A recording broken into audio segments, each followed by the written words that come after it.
We are live. Hi, good evening. This is the 7th monthly meeting of the Noida Ophthalmology Society, and today is a big day for me personally to have some of the people who have this. I have a very, very high regard. I was Professor Amod Gupta and Dr. Vishali. Uh, Professor Amod Gupta has been, like he's a teacher of teachers, and to me, I've always told him that I'm his eklavya student. So the pattern for this meeting would be that we have two talks, first by Professor Amod Gupta, then by Dr. Vishali. After each talk, we have about 5 minutes of discussion, followed by the next hour is a question answer session where we have selected questions, and we have a panel of uvea and retina specialists who will be asking these questions to Sir and Professor Vishali alternately. If there are any questions on the chat box, please put them on. We will take it to the doyens of uvea. Let me now share my screen and introduce the speakers to you. Actually, they don't require any introduction, but nonetheless, let me do that. Can you see my screen? Is it visible? Yes, Dr. Ajay. Right, yeah. So Professor Amod Gupta is Professor Emeritus, Advanced Eye Center, PGI, Chandigarh, India. He was the head of the Department of Ophthalmology for 20 years. And he built the department of PGI brick by brick for all these long years. He was the founder president of the USI and past president of the Vitreoretina Society of India. He was Dean PGI from 2011 to 2014. He's an elected fellow of the National Academy of Medical Sciences and received the coveted Padma Shri in 2014. He has given numerous orations all over India. Every state he has given an oration, including the Vijayananda Patnaik Oration Award of the VRSI in 2011 and the Von Sisley Medal and lecture of the German Ophthalmological Society in 2015. He has over 11,805 citations, published over 385 peer-reviewed publications, and has co-authored 3 widely read books on diabetic retinopathy, uveitis, and OCT. He has described a new entity called presumed tubercular serpiginous-like choroiditis in ophthalmology in 2003. He is a personification of persistence, diligence, hard work, and teamwork. He's highly respected teacher of teachers, and only a lucky few have been able to spend great quality time with him as students. Others, like most of us and myself, have been his eklavya student. Thank you, sir, for gracing this occasion and agreeing to be here. And thank you, Dr. Vishali. I will, Dr. Shahana, can you please introduce ma'am? Well, I think she was the best person to take on the mantle of PGI Department of Retina and Uvea after Professor Amod Gupta retired. She is a person with immense knowledge, great clarity of thought, and can simplify the most complicated of questions and patients for us. Needless to say, she has numerous publications, lots of very, very well-read books. She's given over 870 invited lectures, more than 7,000 citations, and all that. But she's also a member of the most highly prestigious Jules Gonin and Macula Society and recipient of several awards. She also has a US patent for her wonderful multiplex PCR. So I think we are extremely fortunate at Noida Ophthalmological Society meeting to have these two great doyens with us. And as Ajay said, instead of having the usual format of cases, etc., what we are going to do is we are going to make full use of their time and eke out answers to commonly faced questions in patients with uveitis. So I hope you'll enjoy this new format that Ajay and I have created. So welcome, both of you. And let me also say that this meeting actually hats off to Shahana for persisting with me for late night messages, early morning messages, long chats at finalizing all things. And it's her baby of uveitis is her baby. Oh, dear. And Thank you, Shahana, for doing what So if you've there done. is any flag for the question answer format, I am to blame. Yes. Both of us are to blame. Yes, sir. We can start with sir's presentation.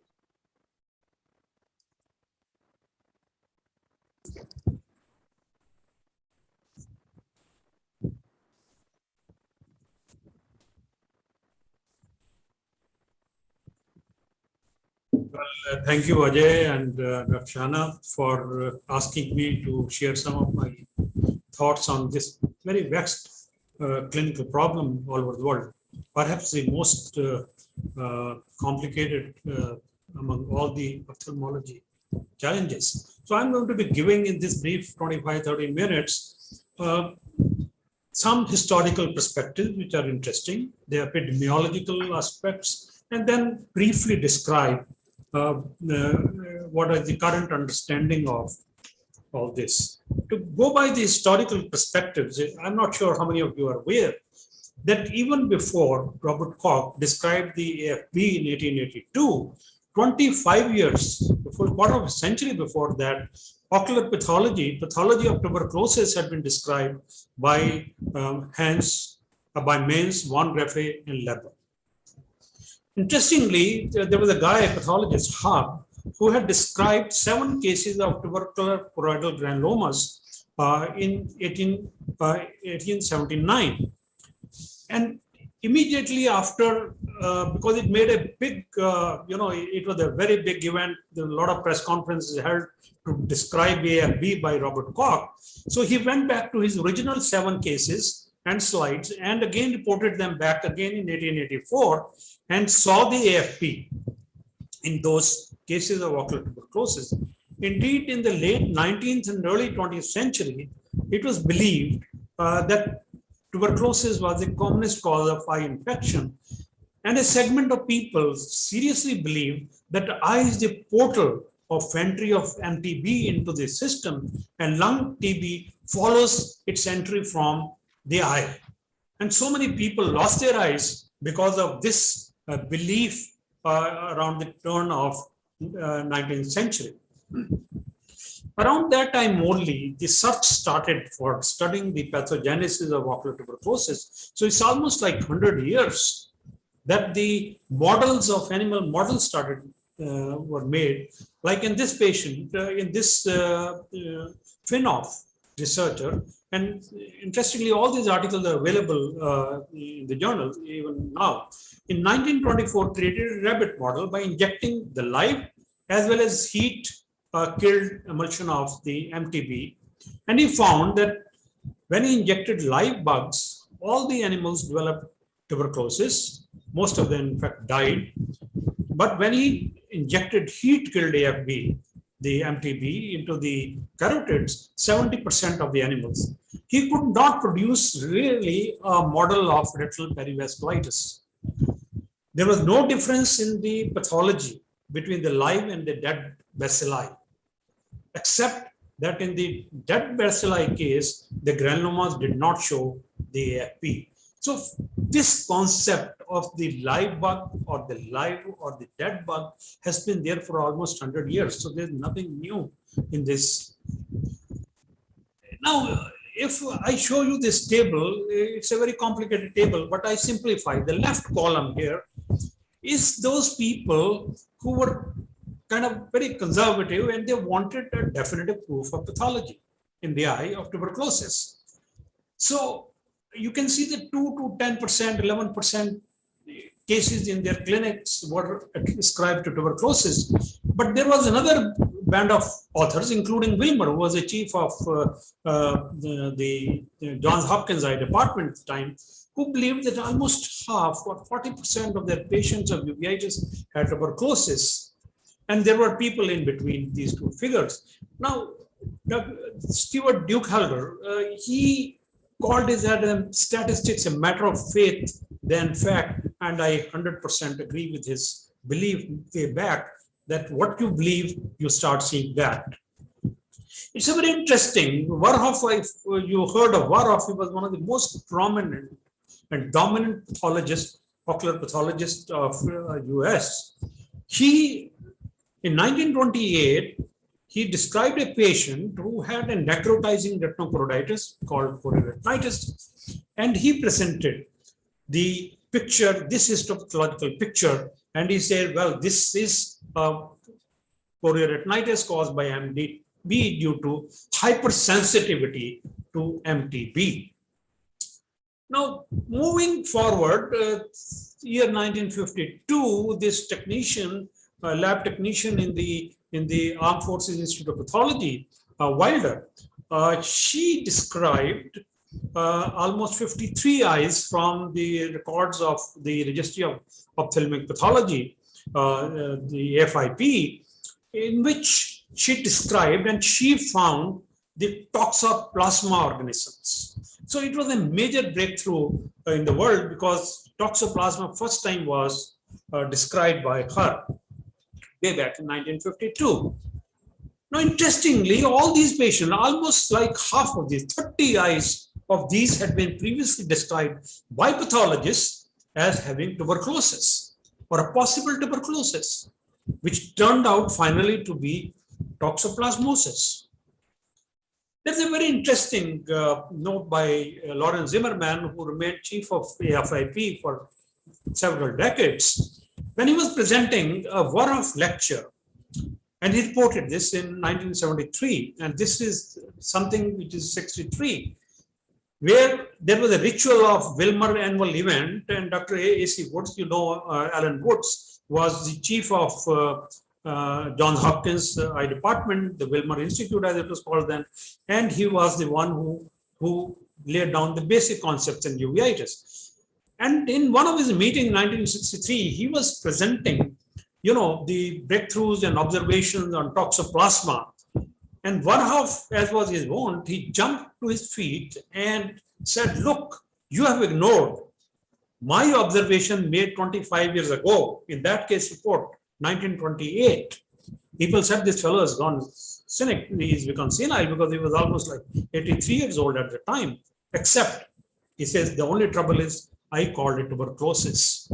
So there was so much, and he, 25 years after publishing his paper as a landmark paper in ocular pathology, he agreed that it was indeed toxoplasmosis and not tuberculosis.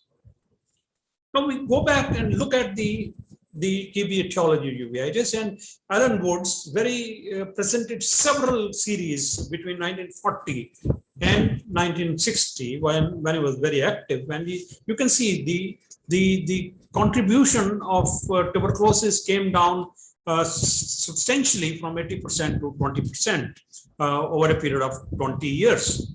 Now, this was ascribed to the discoveries of histoplasmosis, toxoplasmosis, sarcoidosis, brucellosis, and a variety of diagnostic entities emerged during these times and became popular diagnosis. But I look at it from another point, and if I juxtapose this chart, which shows the incidence of tuberculosis over 100 years in 3 cities, London, New York, and Cape Town, you would realize at the beginning of the 20th century, they had incidence of something close to 150 to 275 per 100,000 population. And this, because the disease became notifiable around that time, there was a continuous drop in the incidence of tuberculosis in their population. And this is here between 1940 to 1960. You can see the continuous decrease in the incidence of tuberculosis in the populations. So part of this explanation, 80% to 20%, might have been contributed by a decreasing incidence of tuberculosis in their population. Look at the London figures, Perkins described in about 8% in women and 5% in, this is about 61. They were the guys, Alan Woods and Perkins, they were the guys who were contributing maximum literature on uveitis around that time. And he described all those infective, pathologies as well.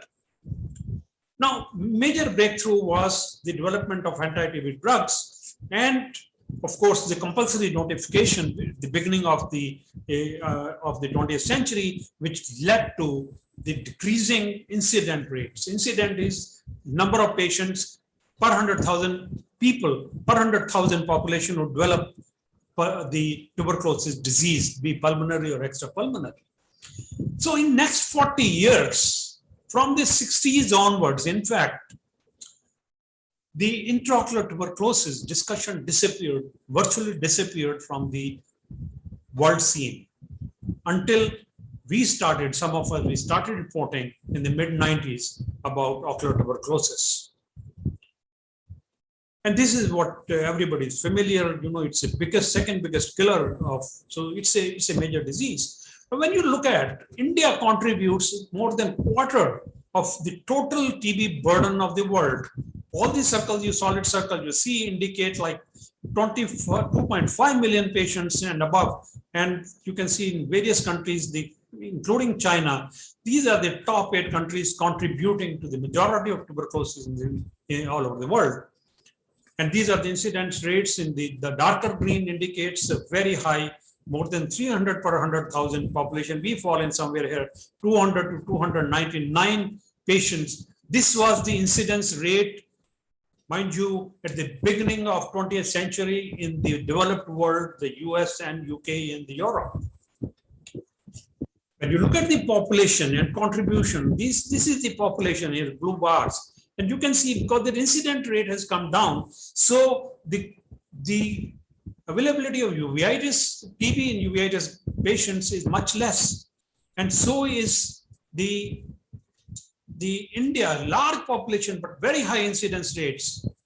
And I'll show you again this chart. Why it happened in the US, in Cape Town, this is where 90s the HIV came, and they are still, so much bothered about HIV and tuberculosis. That's the country which has a major problem there.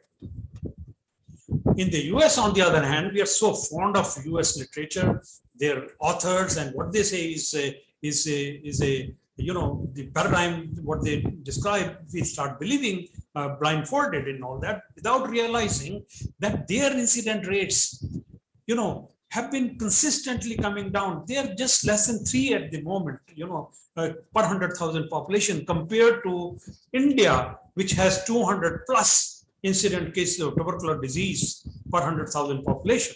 Now, given these figures, just to put the disease burden in perspective, that our disease burden and what we see in UVEITIS clinics is altogether different what they see in the US and other countries. Obviously, they are seeing less than 0.2% or 0.5%, less than 1% of their cases in the clinics are ascribed to tuberculosis. So is in the Europe.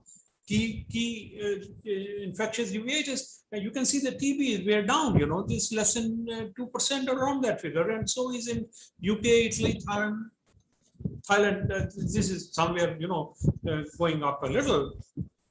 There's a confusion about Riyadh.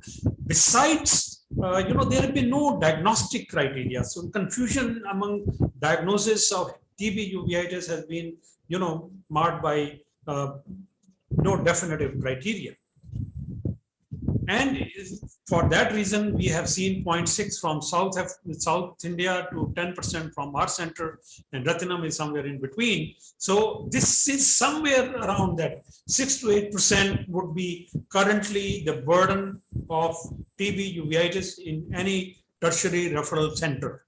Let's go with that. But it will be much less in a non-referral centers, in practices, and so this is what I wanted to show you here. The TB population, the bars, the high bars, like Philippines and South Africa, we don't have uveitis data, but for India, we have 204, and you can see figures have varied from 22%, current figures from North India, and to 19 and 13%. So as the criteria are evolving, people are diagnosing more TB uveitis in their clinic, but it at the same time corresponds to high incident rates.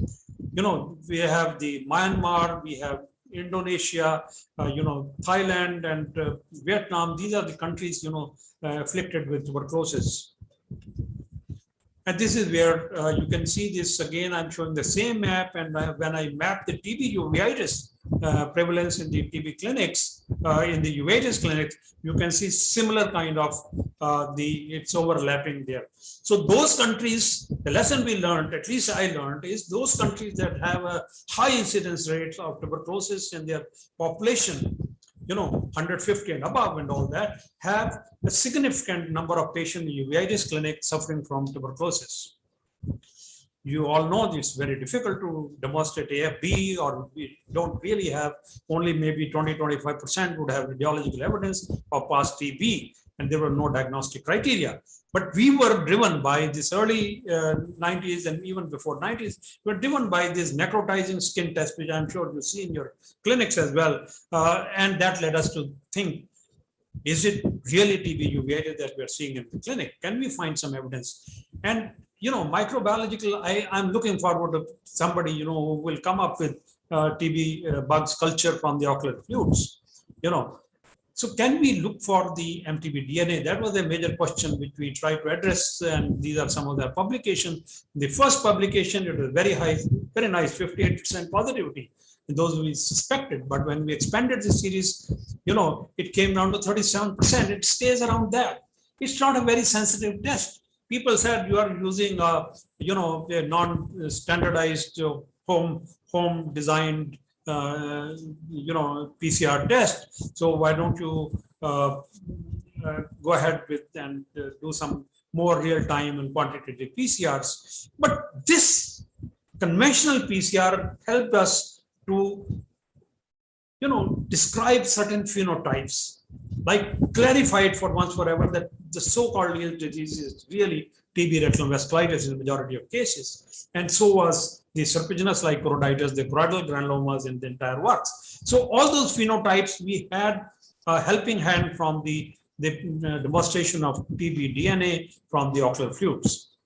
Of course, when people started talking about quantitative, we also showed by quantitative PCR, but all of them had suboptimal. And this is some of the examples which we published way back. And finally, the word was given by Nursing Rao Group and the AFIP pathology, looking at the pathology specimen that they had collected over 75 years in the AFIP. And they say that with the current diagnostic techniques, we have a very limited sensitivity. So diagnostic techniques that we were using, PCR and X-rays and other tests and immunological tests, very low sensitivity.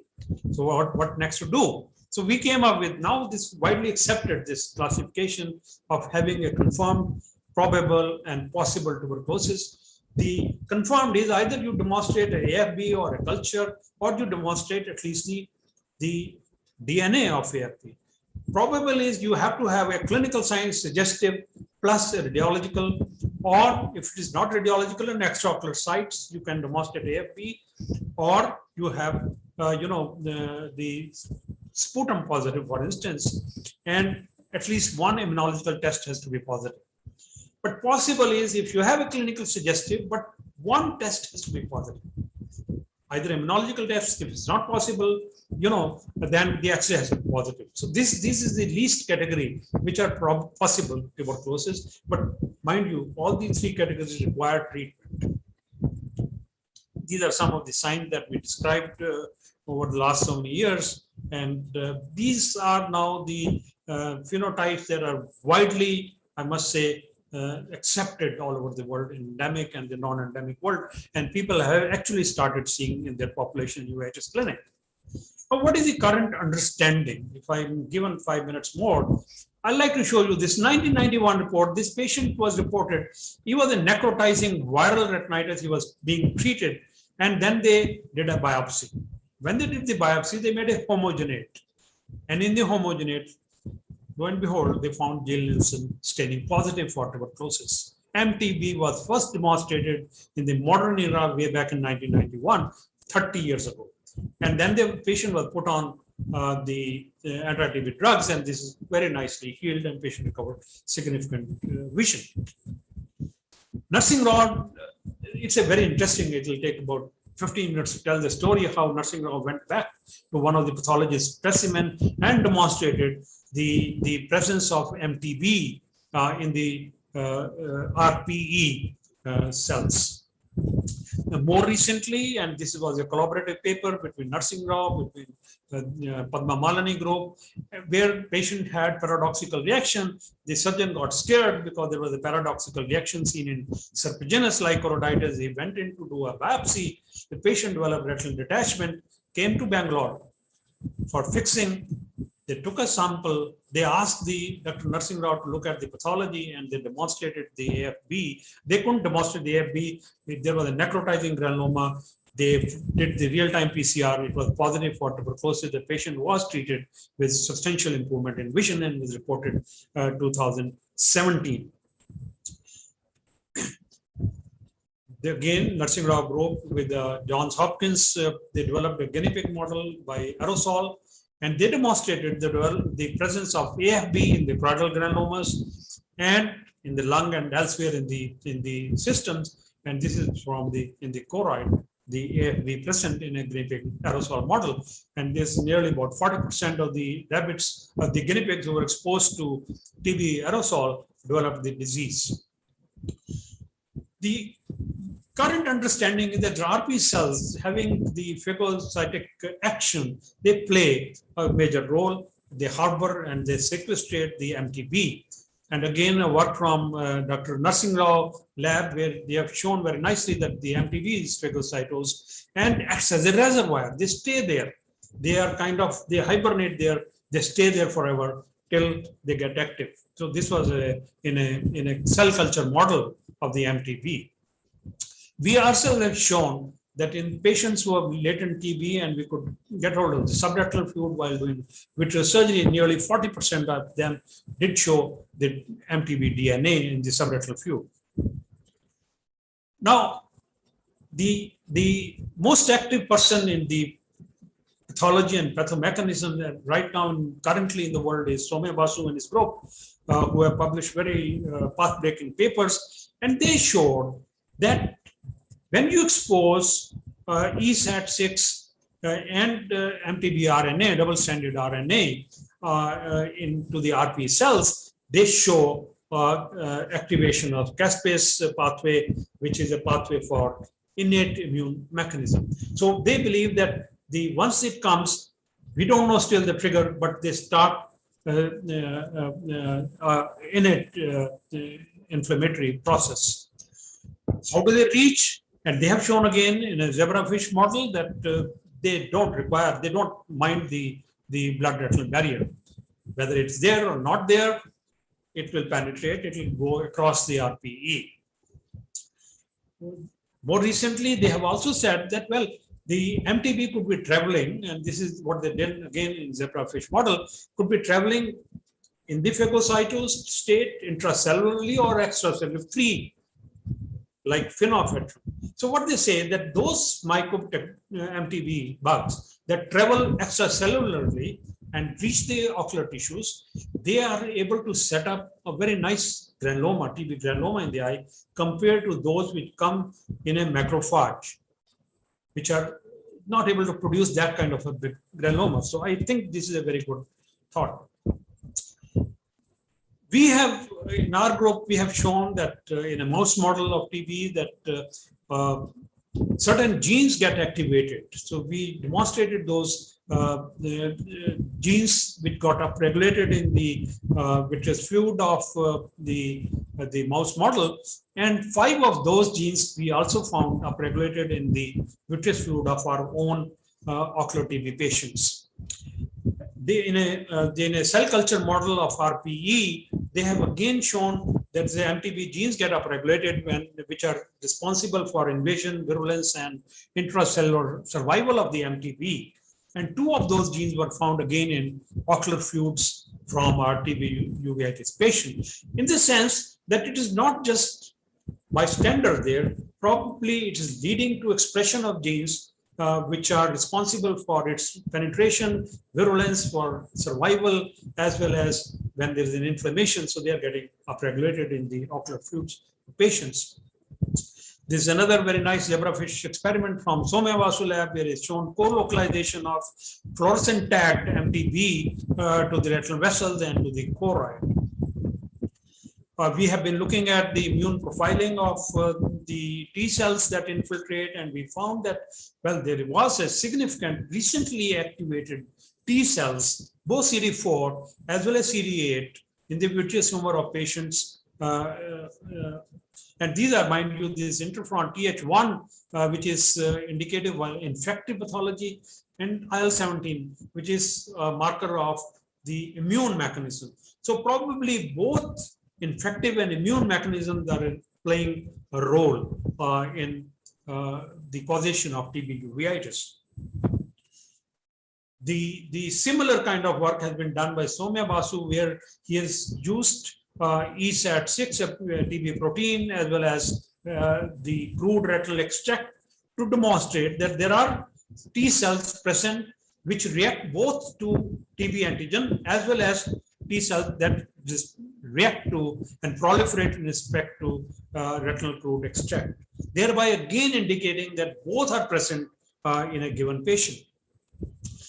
Our group has also shown that T regulatory cells, which play a key role in autoimmune diseases like VKH and non-infectious uveitis, like ankylosing spondylitis is uveitis and Behçet's disease.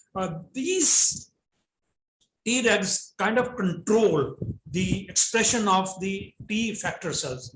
CD4 cells, if I can say, they can be broadly divided into CD4 effector cells and CD4 regulatory cells. So regulatory cells are very important to bring down anti-inflammatory activity, bring down or control the inflammation caused by either infection or immune reaction by the T effector cells, which express interferon gamma or IL-17.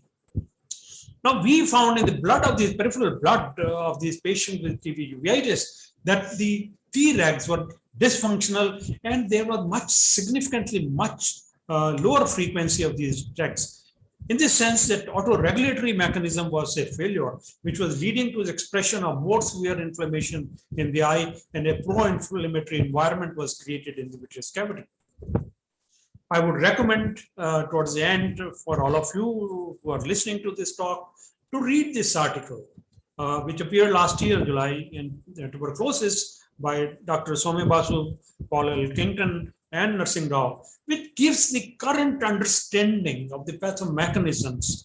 And they have discussed very nicely. It's a longish article, and you must read it to understand if you wish to pursue research in TB uveitis or wish to remove any of your doubts about what you're seeing in your patients.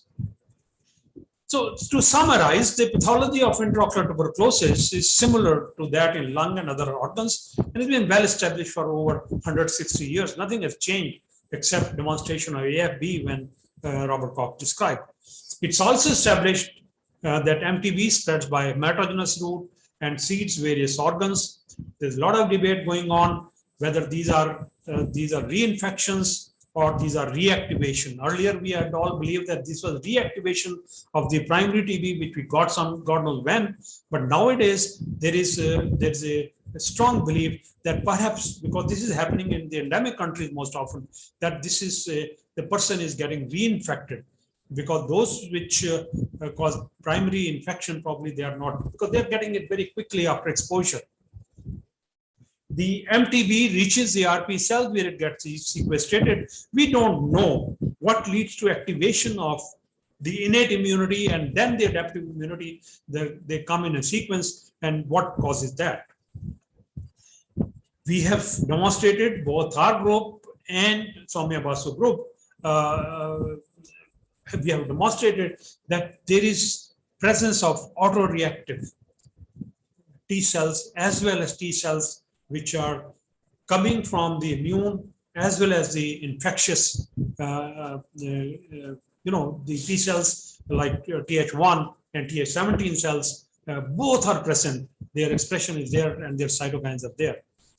What I said earlier, what's the tipping point? We still don't know. What causes the various phenotypes that I've shown you briefly? What mechanisms are available? We don't know. There may be kind of a balance between the infective element as well as the autoreactive or immune elements, or it may be, not an inflammatory response and not at all, something to do with the nod-like receptors mechanism in this. Thank you very much for this opportunity to share. I hope I limited myself to the time. It was kind of a run through, but you can ask me any questions on this later on in the meeting.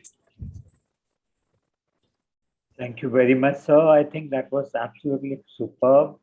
I know we can go on for a long time, and you can probably speak for hours together on TB uveitis, because that is something it probably runs through your blood to teach people about TB uveitis.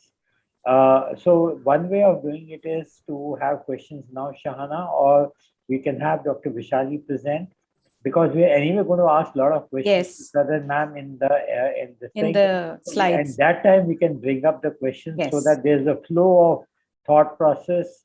So we could integrate it at that time. I think we can do that so that we can get on to the questions rapidly. So maybe we can request now Professor Vishali to share her thoughts on use of steroids in uveitis, particularly the intraocular steroids. Thank you very much, Ajay, Shahana, and the Noida Ophthalmological Society for this wonderful meeting and for giving me the opportunity to speak. So I hope my slides are visible and I'm audible.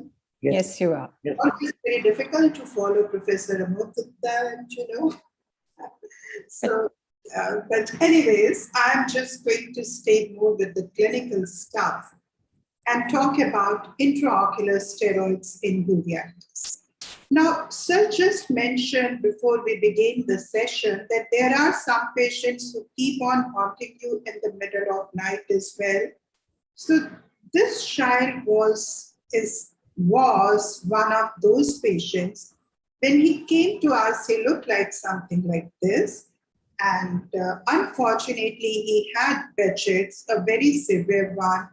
And this was more than a decade ago. And we pumped in so much steroids to him that he ended up looking like this. And eventually, he lost his life. So steroids, giving a systemic one is not a good option, especially when you got to treat on very long-term treatment, as majority of non-infectious uveitis patients would. So that brings up and opens up a new chapter, that is giving local steroids. So there are a few things we all understand, that local steroids do improve visual acuity, reduce inflammation, but you got to give repeat injection in case you wish to maintain the effect. And when you repeat injection, there are glaucoma, cataract, endo, and then risk of detachment always there. So we do have implants, which is local sustained release, and depending on what implant you are using, it may be from 6 months to 3 years. And these are the 4 implants which are available, not all to us, but we have, like I have experience mostly with Ozodix. So my rest of the talk would be based on Ozodix, but anybody interested in any one of these, there is a lot of literature and multi-centric trials and everything on their efficacy. COVID brings another aspect to local therapy. So when we started seeing COVID last year, we realized that majority of our patients were in one form or other of immunosuppression, steroids, biologics, and we went into something called teleconsult, which I am fine with retina, but for uveitis, that was not a good decision. Because many times the decision to titrate the therapy was being based either on looking at some images or telephonic consultation. Our physicians, because of the COVID panic, everybody tried to stop immunosuppression or reduce immunosuppression.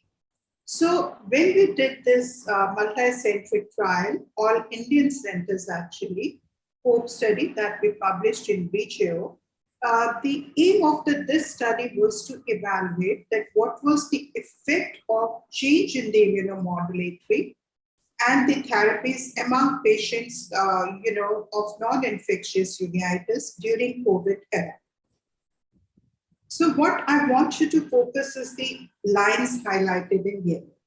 What we found that 32% of all these patients had developed relapse of non-infectious uveitis, and 86% of these had relapses because the reactivation was related to altered immunomodulation. Like, we were all confused. We did not know what will happen to our patients who were on methotrexate and this. So there was a lot of hesitancy to continue with immunomodulated therapy. So what do you do then? So this was more of an international experts consensus, where we did a consensus as to what should be the care of immunomodulatory therapy in patients who have non-infectious uveitis, again published in BJO. So again, please focus on the yellow because these are in context to the talk I'm giving. So the experts felt that if the patient has increased risk means the patient is non-infectious uveitis and is on immunosuppressive drugs. That is what we categorized as increased risk. So what they recommended that if such a patient has recurrence, prefer using local steroids over giving systemic steroids. And IV steroids were kind of a big no from all across the globe. And if, for example, patient develops COVID, then of course you have to stop many of these if your internist tells, especially during the early viral replication phase. So you may have to switch to local therapy. Then there was a second category of patient, which is high risk. High risks are the known risks for all COVID patients. So we are all familiar. I'm not going to read out for them. But if a patient who has any one of the risk factors and has uveitis, do not start new steroids. If you wish to, for a new episode, just prefer local therapy with steroids instead of, even if it's a bilateral disease. If patient becomes COVID positive, then of course, again, you don't have a choice. At many a times, your physician might tell you to stop during the early phase. And if it's a very high-risk patient, which has more than 2 hours on biologics, then again, you prefer local steroids. So I'm not going into the details of it, but just telling that local steroids or intravitreal steroids have become even more important in the COVID era, because I don't think COVID is going to go so soon. So the problem is the use of intravitreal steroids is less algorithmic in uveitis compared to the systemic steroids or immunosuppression or other things. So I'm not going to show you the algorithms because there do not exist any, but I'm just going to show you the indications where at least I found intravitreal steroids, and I have no financial interest, but I use only Ozurdex. I don't use Triamcinolone. So all this experience is actually based on Ozurdex. The first is cystoid macular edema, which happens in eyes with non-infectious uveitis who have a minimum active inflammation, and you feel that it doesn't need any systemic therapy, especially if the disease is local. So you know there is some background vasculitis, but the main culprit here is cystoid macular edema. So this will be my garden variety of patient for giving steroid. And this is the opposite eye, which has nothing much going on. Even if there is some inflammation in both the eyes, I generally give a background immunosuppression, whichever is suitable for that patient, and top up the more severe eye with intravitreal steroids. This is the same patient, received one injection, responded, then 15 weeks later, second injection. So you may have to repeat it multiple times because uveitis is not going to go away. So I keep the background inflammation under check with immunosuppression so that the edema doesn't come back. But even if it is coming back and is showing good response to Ozurdex, you can repeat it comfortably. So to me, the first algorithm is if the patient has non-infectious uveitis, comes with cystoid macular edema, I would see if the cystoid macular edema is occurring in a very active inflamed eye or in a minimally active or inactive. If the background inflammation is not so active, local steroid implant is in itself sufficient. But if the disease is active, is it unilaterally or is it bilateral? If the disease is active unilateral, many times the implant would take care of the inflammation as well. But if you feel for whatever reason, systemic disease or, customized medicine, you need immunosuppression, you could have. If the disease is bilateral, I like to start my patients on immunosuppression and top up the eye which has CME with intravitreal steroids. The second category comes tubercular uveitis, and here comes the steroids and a big controversy. So, like Sir has shown, that this is not, TB is always not about infection or active infection. There are lots of immune-mediated mechanisms which are working in tuberculosis. So, these are the current three scenarios where we like to use steroids, intravitreal I'm talking about, in TB. One, we use it as an adjunct to ATT in reducing macular edema, vitritis, and thirdly, which I find personally very useful, is paradoxical worsening, which Sir mentioned happens after you start anti-TB drugs. Now, this is a patient, cystoid macular edema, TB uveitis, has received ATT, so you give steroids, the implant, Ozurdex, and he's responded, so not a brainer. But only thing is, if you don't have active evidence of inflammation, it can be used.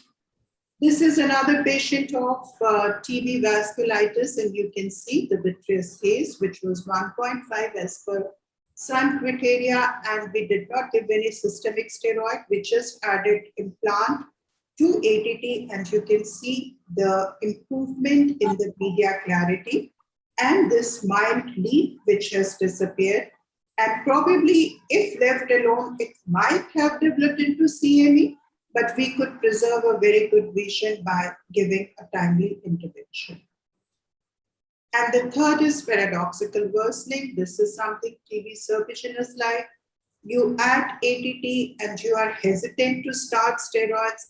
And especially in this COVID time, I would be hesitant to give 1 milligram per kg per day. But you simply put an implant in the eye, and this is the result you can get. So does intravitreal DEXA implant really add benefits? So we recently did a study which is submitted for publication. We had 25 subjects who had serpiginous-like choroiditis, and we divided them into two groups. So one group, we gave the standard of care, which was the systemic steroids and ATT, and group two, we also received intravitreal Ozurdex implant. And we looked what impact Ozurdex implant had on choriocapillary flow deficit areas and visual recovery, and we followed them for 12 weeks between the two groups, and we found that the eyes that had received Ozurdex implant, you can see these areas of capillary flow void on the top, and below is the recovery of those flow void areas. So the eyes that received Ozurdex implant showed a much higher proportion of choriocapillary recovery compared to the eyes that did not, probably because you have a sustained high dose of steroids available locally that takes care of the inflammatory component. Third indication for me is relentless placoid, and we have this young girl, and we have a number of such patients. Right eye lost after giving ATT and everything.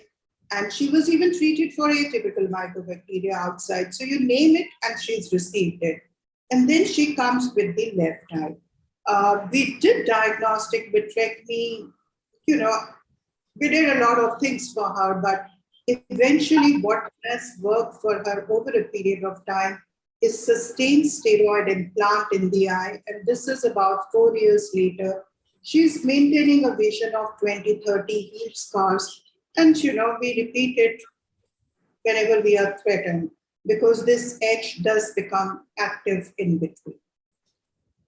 Another case of relentless placoid, just to show you the example, once the infections and everything is ruled out, these are the kind of the patients. You see the center is involved and, it's going on and you can see the active inflammation on autofluorescence. So these are the kind of the eyes where now my first choice is Ozurdex. And this is free and this is 3 weeks later. You can see on autofluorescence, the disease activity from the edges is becoming better. The fourth indication, and we are seeing now these patients, is the post-COVID vaccination recurrence of inflammation. So I'm just sharing these two patients, which would be appearing in JAMA ophthalmology. These were the two patients who had non-infectious uveitis in past, and both of them were very, very well controlled for more than a year. And receiving the vaccination, within 2 weeks of receiving the vaccination, they had the disease activity. This is the example of one such patient. Now she comes to us that she had poor vision in the left eye always, which was counting finger. And right eyes, she was seeing 660, but she said that after she's received vaccination, within 10 days, her vision is dropped down to 660. So this is what her scar was, and this is the edge which is active. Now, somebody may say, this edge is this, but the patient was really perceptive that my vision is calmed down. There were anterior segment, mild inflammation, some cells in the vitreous, not many. And this is the disease which was active. And this was the opposite arm, totally knocked off. So we just gave her intravitreal Ozurdex and she's back to 2400, but she's a happy woman because this disease progression at least has been stopped and we could halt the disease progress, whatever it was, without subjecting her to additional systemic immunosuppression. Another young patient, very well controlled since last 2 years, I think, and then within few days of receiving vaccination, develops activation. And of course, this is before Ozurdex and after Ozurdex. So I found it very useful in these patients of this. And this is 3 weeks follow-up. Following, you can see the implant here. And you can see the disease is by and large taken care of. And if it is an autoimmune response triggered by the vaccine, I think one injection would do the trick. I don't think they will need a long-term treatment in any form, though it's too early to say. Then we are also having very interesting new inflammations of RPE choroid following COVID, not the vaccination. Following COVID or vaccination, both actually. So this is another example of one young medical student, 25-year-old, exposure to COVID, receives vaccination and comes up with this. All investigations negative. So what do? I discussed with this, and this is just 3 days later. You can see she's very smart girl. She says my scotoma is going down and I feel happy. This edge is regressing and today has been 10 days and I don't have images to show, but she just sent me images from wherever she is that it's much better now, regressed. So I do hope that some of these are one-time events and we do not need long-term. So honestly, I don't.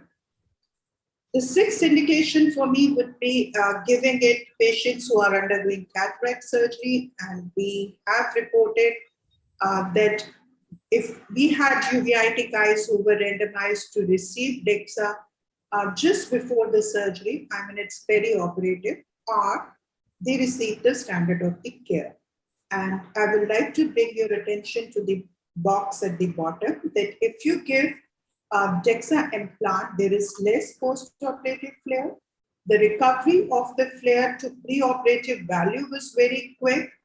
And then 37% of the eyes developed CME in the standard of care group, but none of the eyes developed in DEXA group, which I think was a very important finding. And of course, the vision was better in DEXA. Sometimes I think we get too carried away, and this is one of the papers like I'm not super proud of. We thought that probably, Ozurdex was magic, and our cataract surgeons always love implants. It's the ego. So we thought that maybe we can get away in JIA eyes, putting the intraocular implant and giving the Ozurdex and taking very good care of inflammation in the post-op. But honestly, though we reported also that very good, but honestly, 10 years later, 12 years later, they are all doing bad. And today, whenever I have a JIA patient, I make it a point that no implants, Ozurdex or no Ozurdex doesn't really matter to me. My last leg of this, when not to use intravitreal steroids, as Dr. Ajay pointed out, it's very important that you rule out infectious uveitis because even if you are not sure whether it is infective, non-infective, don't inject steroids in the eye. And secondly, if there is aphakia or pseudophakia, which has a very large posterior capsule vein, and this is an example, you can see the implant has been given in an eye which is shouting infection on your face. So this example you might have seen a lot number of times because we keep showing this. So this was actually a granuloma due to atypical mycobacteria, which got out of control because of the implant in the eye. And finally, we lost this eye despite multiple vitrectomies trying to save. And these are the, fluorescent images of atypical mycobacteria that were growing in that eye. This is again a report that Sir has reported. It's actually, unfortunately, the same child I showed my first slide, whom we had given systemic steroid, who had that hump and all, Cushingoid, and then we thought, okay, we can give Ozurdex. And his Ozurdex came anteriorly because he had undergone lensectomy, vitrectomy, corneal decompensation had to be removed. So if you don't have anterior capsule, don't inject Ozurdex. So to conclude, be very judicious in patients with non-infectious uveitis, but it can be used for several indications, especially during COVID times. And do not use when either the diagnosis is equivocal or you have not been able to rule out infection. And it's very important to monitor these patients for any adverse event, as well as sometimes the disease may evolve. So you may have given Ozurdex, but the disease might evolve. So you got to, be very careful with these patients, even if you have done an intervention. Thank you very much for your patient care. Thank you, Dr. Vishali. I think that was fabulous, very clear, to the point, very precise. We can go on to the next session of questions, but before that, Dr. Shahana, do you have any questions for Sir? Yeah, may I ask a question from Dr. Vishali? So as you showed in your presentation that you came across this atypical mycobacterium infection where you injected Ozurdex, what about the garden variety of tubercular uveitis where we are considering injecting Ozurdex? Should we wait to somehow get proof that the AKT is working and shift from oral to Ozurdex, or we can go right at the beginning if it's a hypersensitivity kind of phenotype? For serpiginous-like or multifocal kind of a variety, which does not have a volume to it, I just give also, I get a PPD skin test, quantiferon blood out. I inject Ozitex while waiting for the report. If report comes positive, I add ATT. If report doesn't come positive, I continue with this. Right. And the granulomas and all that, of course. Important message is, if you are giving ATT, I have started writing on cards, unfortunately, please do not go to dots. They are making so many people blind. They have a fixed dose combination and they make sure that the patient eats ethambutol for 6 months. Absolutely. If not 9 months. And they keep on chasing the patient and it's very difficult. And we yesterday had one patient given for recurrent anterior uveitis by somebody, 6/6, 6/18 vision, and somebody started from dots and now counting finger, both eyes, So I would be very careful with this. I think at least we can warn our patients about the ethambutol toxicity. True, true. So, Dr. Vishali, I have one or two questions. One is the TB uveitis, I think we'll cover later on. You nicely covered about vaccination. So a patient who has had one single vaccination, had CME, you injected Ozurdex, and the patient comes back to you after 3 months, says, "Can I get my second dose?" Yes. What would you say? So would you re-inject Ozurdex and then give a second vaccination, or you would allow them to have a second vaccination? I tell them that we already have you covered for the first one. So we don't have to do prophylactic, but I always encourage them to receive the vaccine and review if there is a recurrence again. Not all the patients have recurrence after second. I don't have too much experience, but these patients are coming. But I do not prophylactically inject steroids. I haven't done it. Okay. We recently had patients who had cystoid macular edema, was waiting for cataract surgery. We decided that we'll give an Ozurdex to these patients and then go in for cataract surgery. Do you think it should be done at the same time, or one should wait for a little while? Because PGI has got a publication where cataract surgery and intraocular injection of Ozurdex was done at the same time. Yeah, we do at the same time. I think it's more of a logistics. If it is working for you, if you have different cataract surgeon are different, but be sure that cataract surgeons are going towards the vitreous cavity because they have a habit of taking their instruments like this. So we did have incidents where they put it in the bag and behind the lens.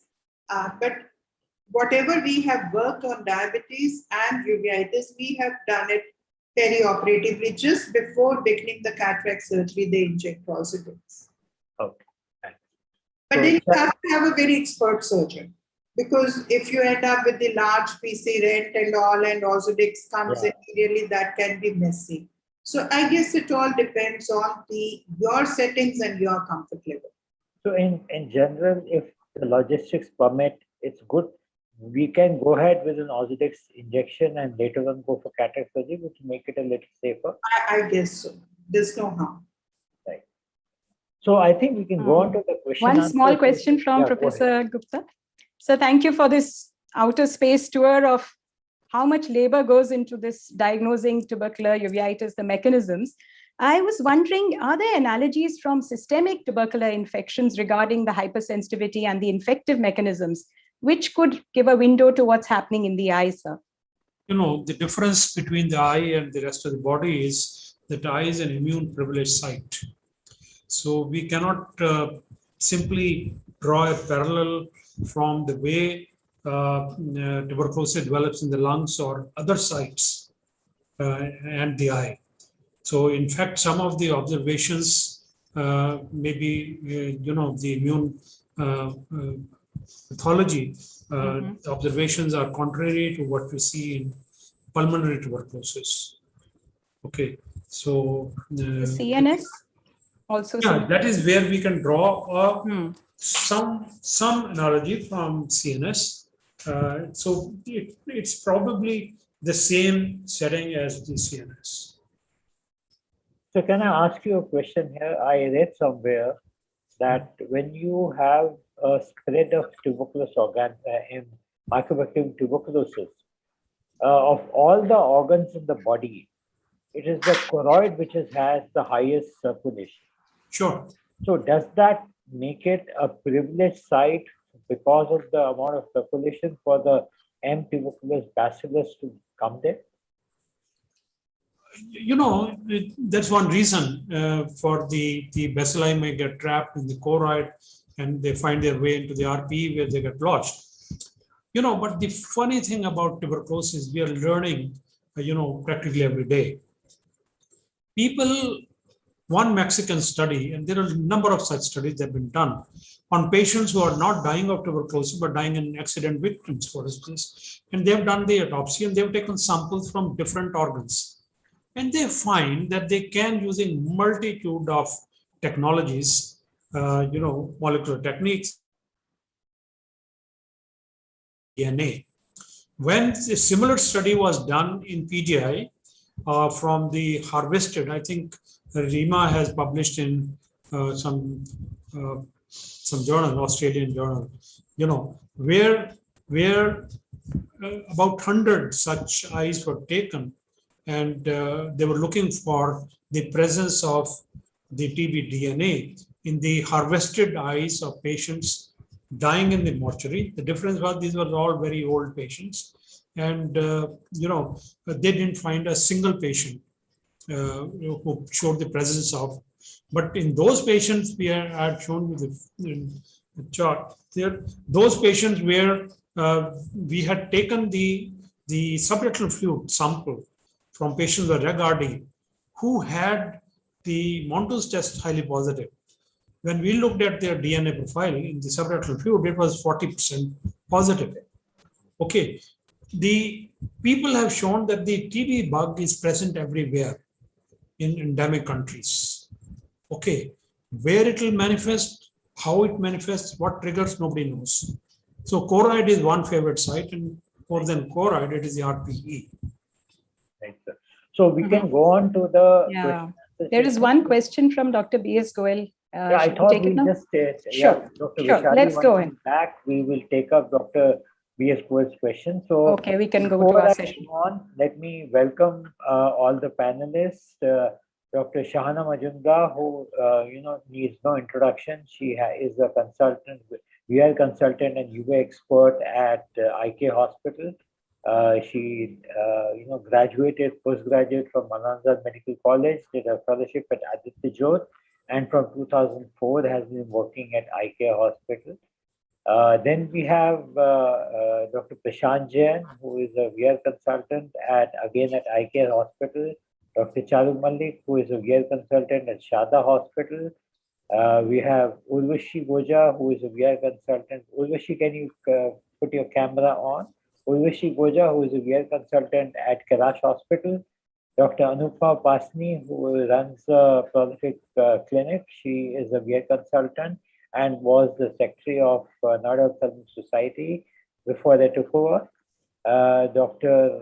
Anshu Arora, who is the joint secretary of Noida Ophthalmic Society and is a VR consultant at Neo Hospital.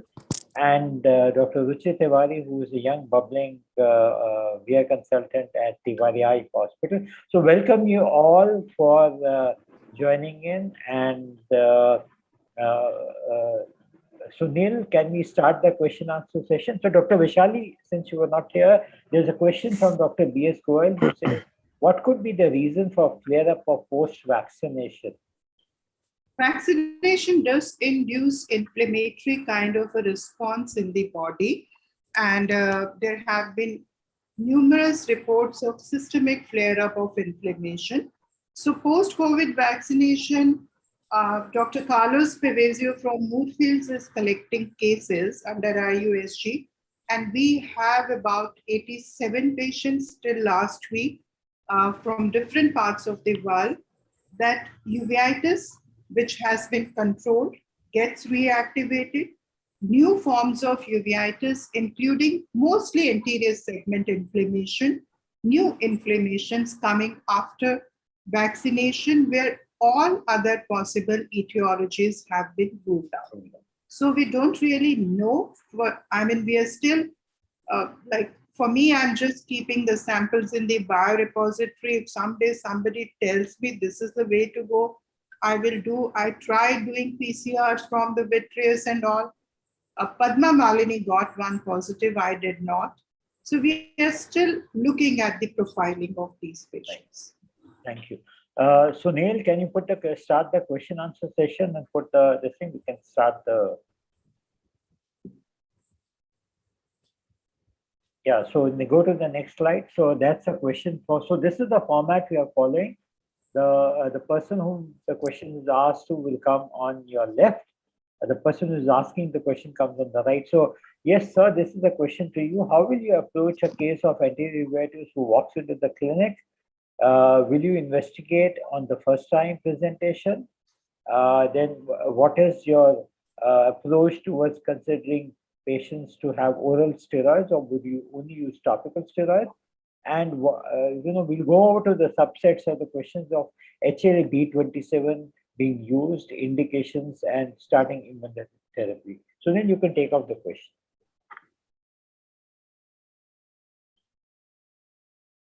It's for me? Yes, sir. Okay.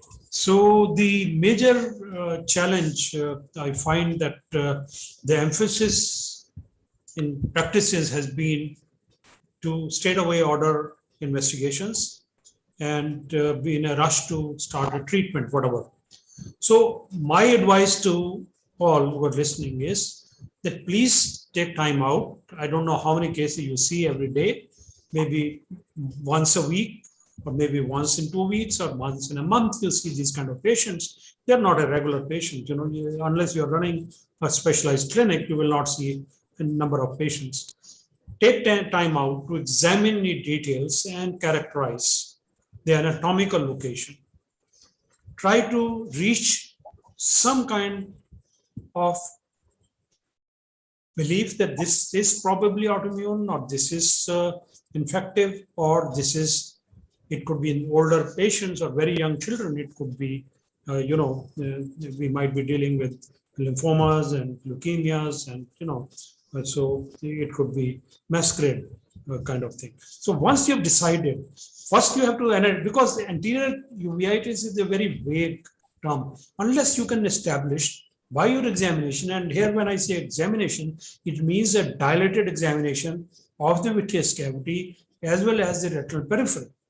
Because if you don't examine the retinal periphery, and you might have acute retinal necrosis developing due to herpes zoster, and the patient will present to you with flare and cells, and you're in rush to, send him to X-ray clinic or the laboratory, or start him on steroid, the fellow would go blind by the time he visits you next. So you must rule out any posterior segment pathology, because all inflammations in posterior segment in vitreous cavity eventually will have some kind of spillover inflammation in the chamber. So you have to be very sure in anatomically localizing. Is it localized to the anterior chamber? Is it localized predominantly in the vitreous cavity? Is it localized in the vitreous cavity? Then you characterize whether it looks like an infective, and we know the various phenotypes of infective. The top one is the viral infections and the toxoplasma. Once you have in the posterior segment, then you forget about starting steroids immediately. So once you are definitive that this is an anterior uveitis, then you want to know what is the onset, what is the age group, is it male, is it a female, what is the corneal sensation, what is the intraocular pressure. You do a detailed workup. Most of these viral uveitis is missed out. It's most underdiagnosed. It's very frequently seen when you're trying to examine. Simple things like corneal sensation, intraocular pressure, will give you a clue whether you are dealing with a herpes anterior uveitis, which is strictly a unilateral. Majority of cases will be unilateral. Now, if you find a person coming with acute pain, and he says, when I touch my eye, it hurts, and started at 2 o'clock yesterday, when he was doing something, and he put his finger to the eye and it hurt.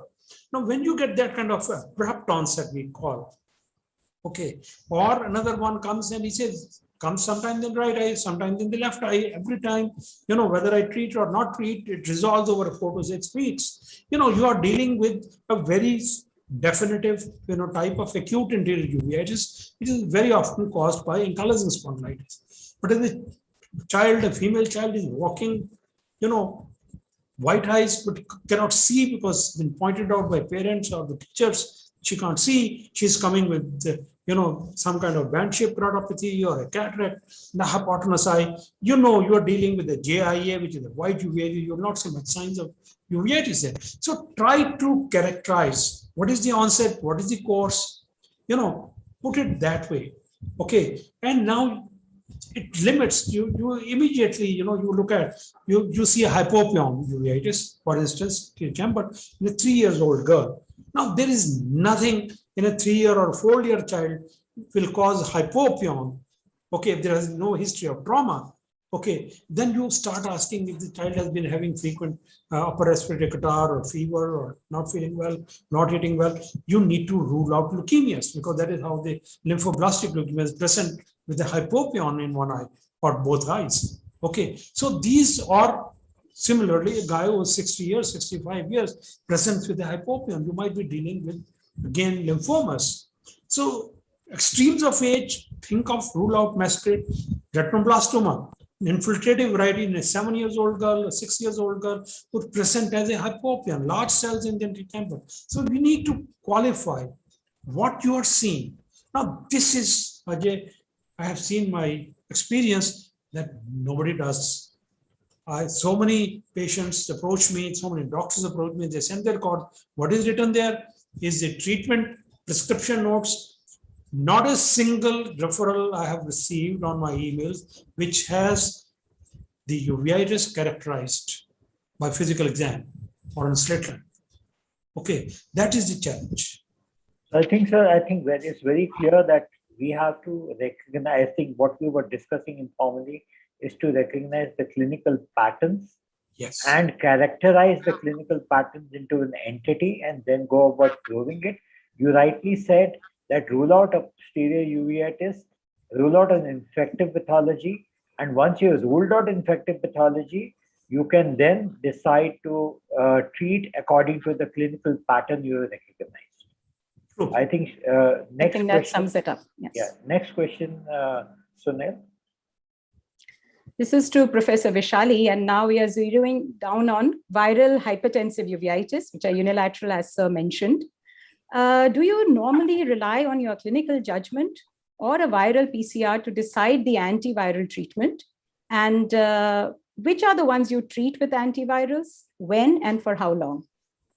Sunil, you please take off the question. Yeah, I'll repeat it if required. No. I'm good. I was just thinking of sharing my screen. Yes, you can. Yeah, sure. In the meantime, I'm just going to answer this question. Viral PCR, has some of the very typical markers, which you can see, like what Shahana has shown beautifully. You have reduced corneal, if you have bilaterality, reduced corneal sensation, transillumination, you think more of herpes. But if you have unilaterality, the pressures are extremely high. And, pressures are extremely high. There are some pigmented KPs. Corneal sensations are normal. Try doing specular microscopy. If your count is also reduced, this is very characteristic of CMV. So I'm sharing my slide. We have recently, it's under review in JAMA Ophthalmology about proposed algorithms for management of CMV. Herpes, we have not yet finished. It's still under Delphi 2, but CMV is complete. So I can share with you the expert consensus. It is that if you are seeing a clinical phenotype like Shahana showed, which is suspicious of, let's focus on CMV here, which is suspicious of CMV anterior uveitis, mostly you would have unilaterality, raised IOP. And KPs which are stellate or which look different from the usual KPs. You do offer paracentesis, but that doesn't mean you will be able to do for whatever. If you can do quantitative, that is best, but at least qualitative is equally good. If you are not able to perform or you don't have the facilities or the patient doesn't want, consider treatment with both antiviral as well as anti-inflammatory, and you got to control the pressure. So the one part of your talk is answered, okay? Now your second part of the talk, and this is the green box on the side, what should be the suggested treatment? The first line therapy was topical ganciclovir gel, 0.15%, 3 times to 4 times a day for 1 month initially, and then you taper it to twice a day for 3 to 12 months. If you think necessary, and that necessity was actually most of the experts wanted to add systemic in recurrent episodes, not in the first episode. So if you want to start systemically, and it is CMV, oral vancomycin 900 milligram twice a day for 2 to 3 weeks initially, and then you taper it to 450 milligram once a day to 3 to 12 months. Again, the Europeans tended to treat it for, forever. But then Americans had a low threshold. They wanted to treat it for 3 to 4 months. So there are lots of regional variation. But by and large, everybody agreed about 12 months, 3 to 12 months, depending on the, here would come the role of the endemicity, pre, post test. But by and large, this was 1 year. I generally give it for 1 year. Anti-inflammatory therapy, topical prednisolone, 4 times a day, you give it for 1 to 2 weeks initially, and then very slowly taper it. Many of the patients might actually need once or twice a drop, or sometimes even on the alternate drops to keep them going, especially viral uveitis. And anti-glaucoma topical beta blocker was the drug of choice. And I think I don't have to go into all detail. Your question is kind of answered with this. Absolutely. So are we starting the antivirals to prevent recurrences and subsequent scarring of the trabecular meshwork? Or to take care of to keep the disease activity under control. So if you can manage it just with the topicals, whatever type, customized dose, well and good. But if the disease is coming back, because every acute episode you will have will result in some ocular morbidity. So to prevent that ocular morbidity, you may wish to add, and CMV-rated anterior uveitis in particular, the glaucoma can be recalcitrant despite your therapy, and many of them would require glaucoma filtration surgery, which has very good outcome and should be done. It's simply because CMV you can't wish away many times with topical drops. So Dr. Vishali, you said 3 to 12 months. It's a wide range. How do you decide when to stop? That's what I told you, because there was Americans did not use it for more than 3 months most of the times. Europeans sometimes give it for 2 years. So this was more of a consensus. It's not a prospective data entry. So it's more based on the experience. Like in my experience, I think we need to give it for 12 months, because after 3 months, patients do come back. So I reduce the dose, and I sometimes even keep it on once a day also. But we do give it for. And if you give it for such a long time, the recurrences are less? Yes. We are pulling out our data, though we don't have it as yet. This is just expert data. I mean, it's not a logical thing, but this is just my observation. Shahana, can you go to the next? I think we go to the next question. Sunil? So this is to Professor Motgupta. Sir, what is the most common clinical picture of Fuchs in India? Do we see large KPs, vitreous debris, and do we look for a virus by PCR in Fuchs? Any role of antivirals, steroids, and do we ever do PPV for floaters? let me just qualify it. I think a lot of us have an impression that Fuchs is almost very fine KPs, the vitreous is not involved. So I just wanted that to be clarified by Professor. Jana and Ajay, it's very difficult to diagnose. And this, if I have to rate Fuchs uveitis as the most over-treated, because it doesn't require any treatment. Exactly. It's the most over-treated uveitic entity. So these patients who are young patients, they walk into your clinic complaining of difficulty in vision, essentially because of cataract. So before they develop a cataract, they would hardly ever present with floaters. So they present with cataract. And brown irides, you don't see the heterochromia per se. So actually this term heterochromia, which we used earlier, has been dropped. Now they like to call it a Fuchs uveitis. Okay. And the way to tell the difference, whenever you see a young person with a cataract and you don't see, you don't have a history of trauma, you should put the patient on the slit lamp and look for very subtle changes in the iris crypts. Look at the pupillary border. Okay. Because that's where you would start seeing blunting of the iris crypts. You toggle your slit lamp from the right to the left eye and quickly see for the sharpness of the crypts and the dullness of the crypts. Then you start looking at the pupillary frill and you find that, well, this frill is missing. And you might see some of those, granulomas, discrete granulomas, iris stroma or at the pupillary border. Now, then you start thinking, well, am I seeing a Fuchs patient? That should be the topmost. And then you look at the back of the cornea. These are what we call stellate KPs. These are not large, these are small stellate. They have those, if you look at the specular reflection, you will see those star-like appearance. Okay, they have those star-like spread. And they will be confined not only to the lower third and the arch triangle, they're seen all over the back of the cornea. So you have now the triad of Fuchs uveitis, a cataract. There's hardly ever any flare or cells. Okay. Now there is no Seneca in this patient. So when you are looking at an anterior uveitis, you don't see Seneca and you see cataract. Because remember, in intermediate uveitis or splenitis or intermediate uveitis, the presentation is more because of cystoid macular edema. Here, they do develop cataract later in life because of steroids or because of persistent inflammation. But here, in Fuchs uveitis, the presentation is because of the cataract, not because of cystoid. These patients actually never develop cystoid macular edema. Okay, next you look at the vitreous. Now it is believed that practically every patient with Fuchs uveitis would have vitreous debris, would have vitreous inflammation. Filamentous debris, opacities would be present in the vitreous cavity.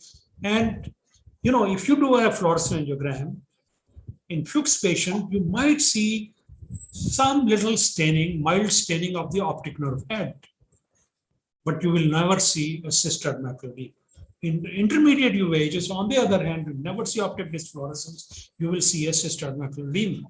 That's how they need treatment. That's why they have come to you. So these are the differences generally. Now, when do they become symptomatic for the floaters? Okay, now they become symptomatic for floaters is after cataract surgery. Before cataract surgery, their main complaints are confined to the cataract, scattering of light and all that. They don't appreciate. But immediately after cataract surgery, they start complaining, I'm seeing floaters. And that brings to your attention the fact that they have vitreous debris. Now, depending upon your confidence level, a lot of people, and there are a lot of reports now, they have started doing small gauge vitreous surgery, microincisional vitreous surgery, 25 gauge, remove the vitreous cavity. Okay, if I had it in my eye and I was very much bothered, I would get them removed. But generally, people will, these opacities tend to sink down, in the inferior vitreous stick. They don't throw those annoying shadows and they'll get along in their life. Okay, so you don't have to do an intervention, surgical intervention.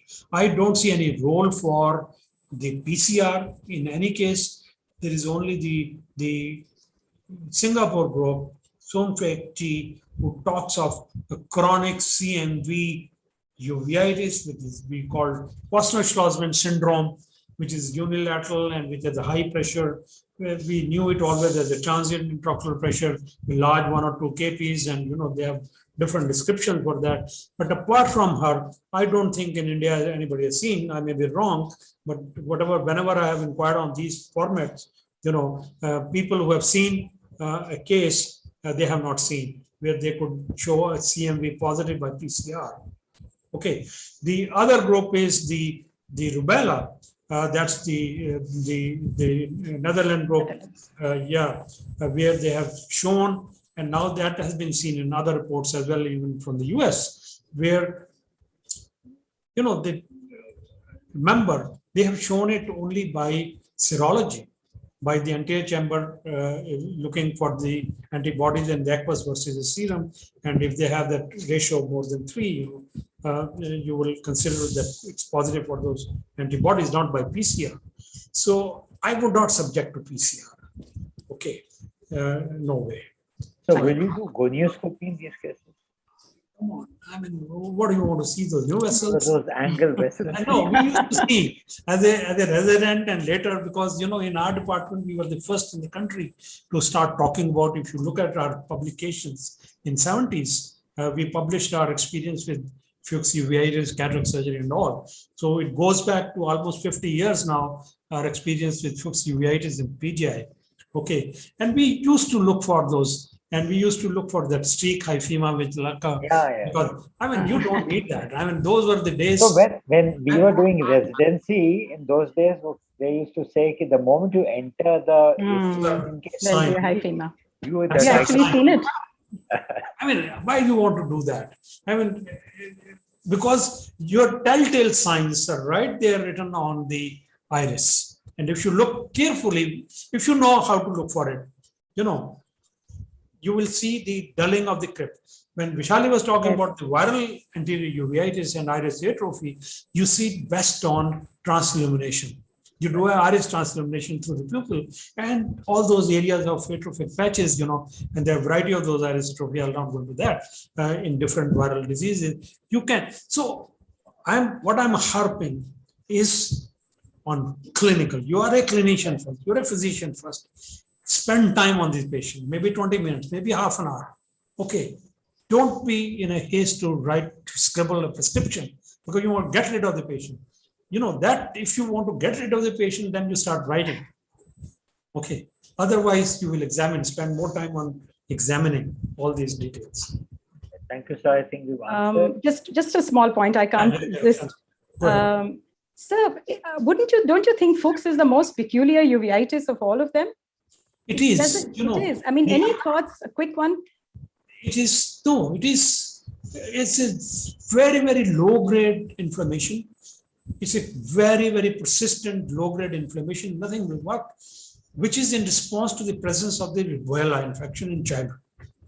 Now, in US, in those communities and regions, now we are hearing about anti-vaxxers and all those communities where it's been vaccine gone down. So in those vaccinated people, they did not see Fuchs uveitis. Okay, so those who had MMR, and not all of us had, I didn't have MMR. It didn't exist in those days, but even now, majority of our children won't have MMR vaccine. So we'll see SSP, we will see rubella, we'll see Fuchs uveitis, and in India, I think it's rampant. When I was seeing patients in PGI, I think I used to see at least 1 to 2 patients every week of Fuchs uveitis who had been loaded with steroids, immunosuppressive therapy, injections, and whatnot. Okay, yeah. Next slide. Thank you. Next one, Sunil.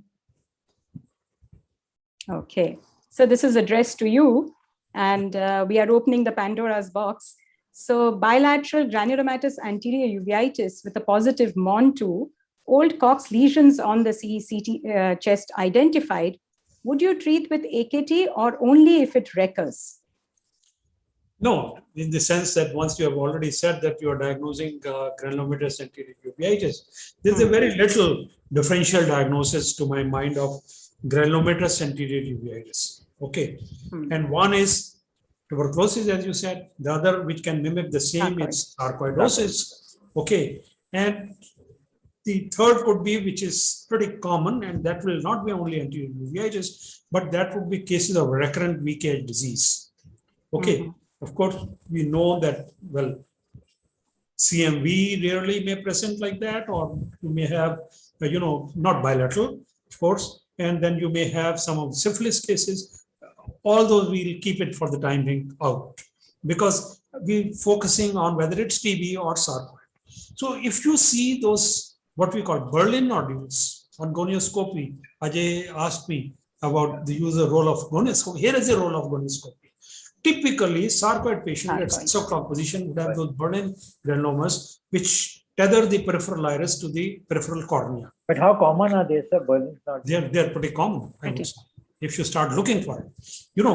With experience, you'll be able to see. You don't even do a gonioscope, you will start seeing, wow, the iris is coming into the anterior cornea, periphery of the anterior cornea. You'll be able to diagnose. Second discriminator, the best discriminator we found, because even on CT chest, you can't tell the difference between a TB and sarcoid lymphadenopathy, except, if you're a smart radiologist or a smart physician, you're seeing a lot of these patients, then you would see those matted lymph nodes. Matted lymph nodes in TB, and you would see discrete, large, what Professor Bhambre used to call the potato-like lymph nodes, swollen, big, in sarcoidosis. The discriminator is the Montus test. If the Montus test is positive, the evidence favors tuberculosis diagnosis. If it is negative, then we can be sure that this is a case with.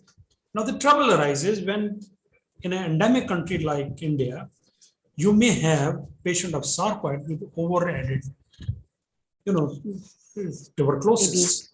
Yes. So there the trouble arises. Okay. So there you need to have the expert opinion of the chest physicians who will help you in that. But these patients invariably would require steroids to treat, plus anti-TB drugs if you have Montus positive. Montus positive, we take it as plus 15 or more. Okay. Remember, we have been misguided all through our lives by some people who were reading very old textbooks. Okay. Key Montus, you have received BCG in your childhood.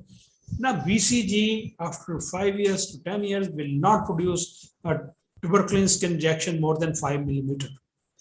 You'll be positive in that. We don't consider 5 millimeter as a positive. Okay. We consider 10 millimeter if it is person is on steroids, immunosuppressive therapy, or HIV patient has 10 millimeter, we say, well, this is positive. But if it is 15 millimeter or more, the kind of reaction I showed you in our patient is necrotizing. There's no way you can maintain that necrotizing skin reaction, okay, unless you have humongous number of memory T cells and T effector cells, which will produce the interferon gamma there locally in the skin, okay, and produce that kind of reaction. That means they are harboring an active infection. Since the question has not been settled whether the TB bugs are present in the eye, though there's overwhelming evidence for the presence of at least TB DNA, and in some of those large abscesses which were reported in the past, long time back, which are multiplying, replicating MTB, okay, which is present, okay, they are the ones, mostly would have a systemic disease or disseminated TB. They are the ones who present with replicating or multiplying MTB bugs. The other is the dead bugs, the chance presence of MTB bugs, just the antigen is present or DNA is present and it's causing that. Okay, so I would like to eliminate the active infection present anywhere.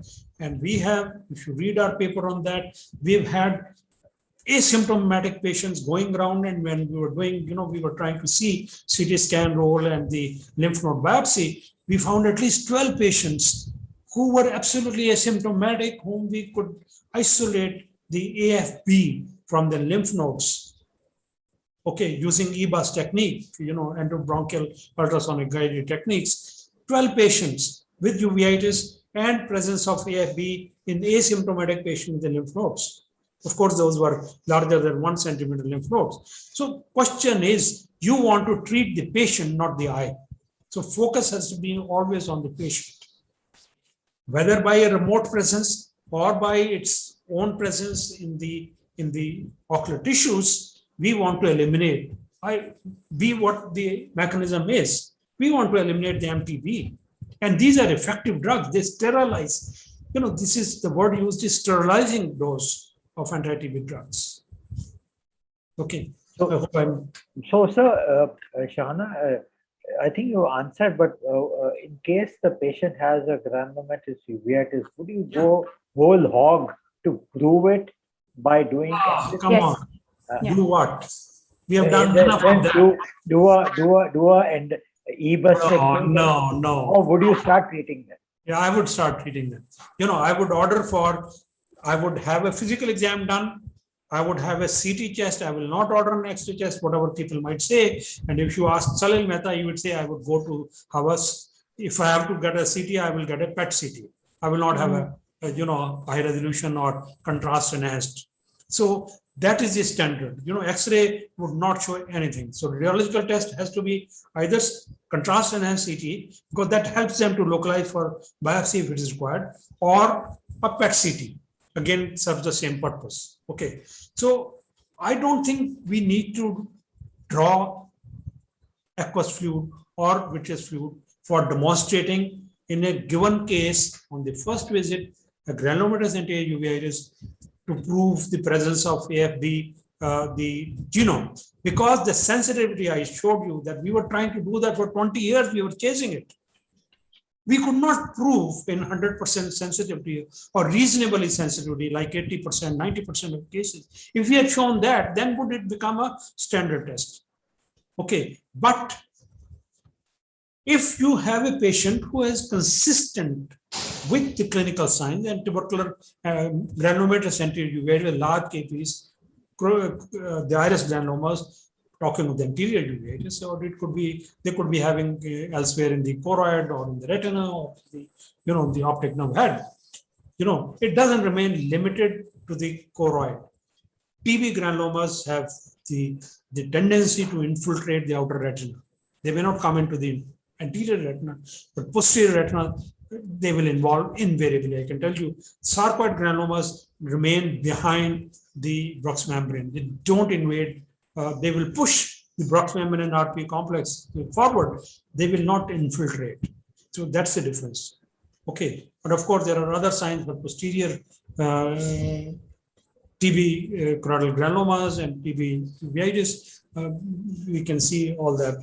The presence of intraretinal hemorrhages and presence of what we used to call RAP, retinal angiomatous proliferation, causing those tiny type 3 CNVs. So it's typically seen in choroidal granulomas and not in sarcoid granulomas. So at the end, the take home would be, once you diagnose the granulomatous uveitis, which you think is tubercular, clinically, you can get a PET CT done, but you will start the patient on treatment as a presumptive case of tuberculosis and add topical steroids to it. First, you have to rule out VKH disease. Yeah. You have to be able to see the fundus all around. And if you are not able to see, at least do a ultrasonography to look for choroidal thickness. Because unless you have it in your mind, unless it occurs to you spontaneously in the clinic that I have to rule out VKH disease, because VKH, bilateral disease, and young women would present exactly like TB. There will be no difference telling from the clinical exam unless you can show a choroidal thickness, you can show the typical presence of VKH disease, which has, these days people do OCT, but EDI, OCT, probably in significant inflammation may not be very good, but ultrasound is still the gold standard there. Yeah. So Shana, can we go on to the next question? Next slide, I think. Next. Dr. Vishali, this is on intermediate uveitis, basically a bilateral intermediate uveitis, what all the etiologies you look for, which clinical sign would be indicative of which etiology, and the rest of the questions I'll read up once we... I have Once to, the answers start. Yeah. yeah. Yeah, the intermediate uveitis, you basically look for the clinical clues. The first thing is you have to be sure the primary site is ciliary body. So vitreous inflammation or vitritis is the predominant event. And whatever is happening in the anterior segment is a spillover inflammation. So first very important thing is to know what is intermediate uveitis. Once you are sure it is an intermediate uveitis, you look at the clinical aspect of it. Are there any areas of small little choroiditis patches, especially the perivascular one that you are seeing? Because intermediate uveitis is broadly of two types. One is the pars planitis, which is the idiopathic variety, and one is the intermediate uveitis as an expression of any underlying disease. So pars planitis would have a very characteristic picture that you will see the fibrosis, or even if not fibrosis in the early phase in the pars plana, you will have snow banking as snowballs tend to settle down there. And if it has been going on for some time, you may have even peripheral detachments, new vascularization or anything, but you will not see anything in the choroid. There should not be any choroiditis patches. When you do fluorescein, you would see vascular component because there is inflammation and it's a part of intermediate uveitis. Okay.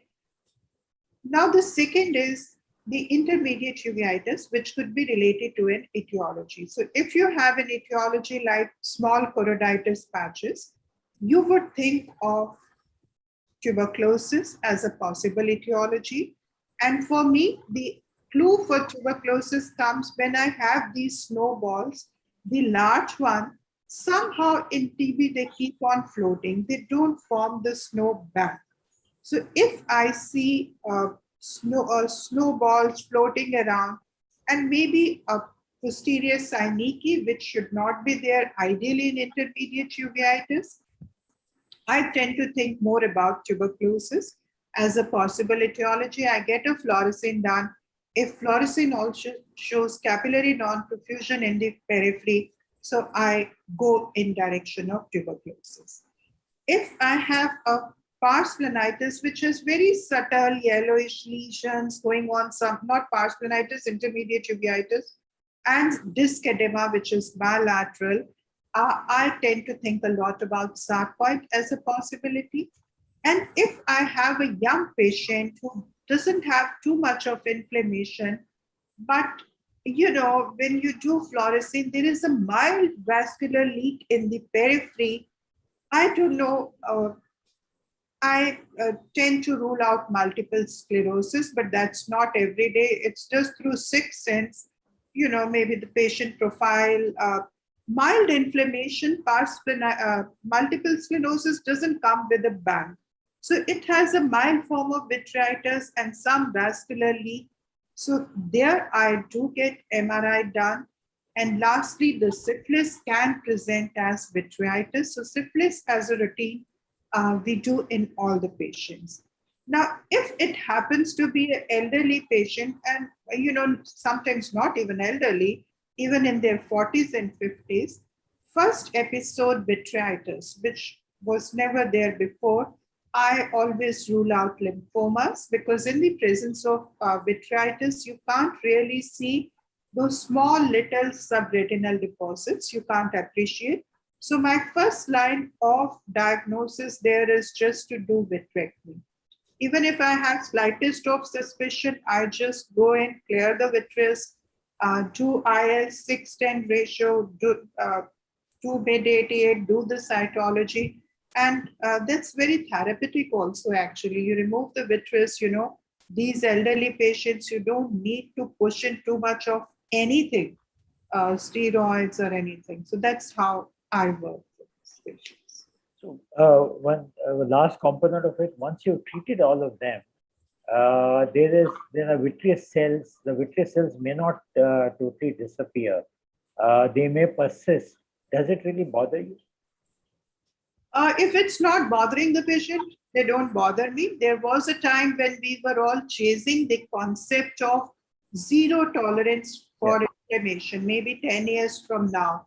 But now we are coming down to revise the criteria of minimally tolerable inflammation, because I think we all overdid. We all overdid with anti-infective therapy. We all overdid with biologics and all, trying to get rid of the cells which were probably innocuous cells.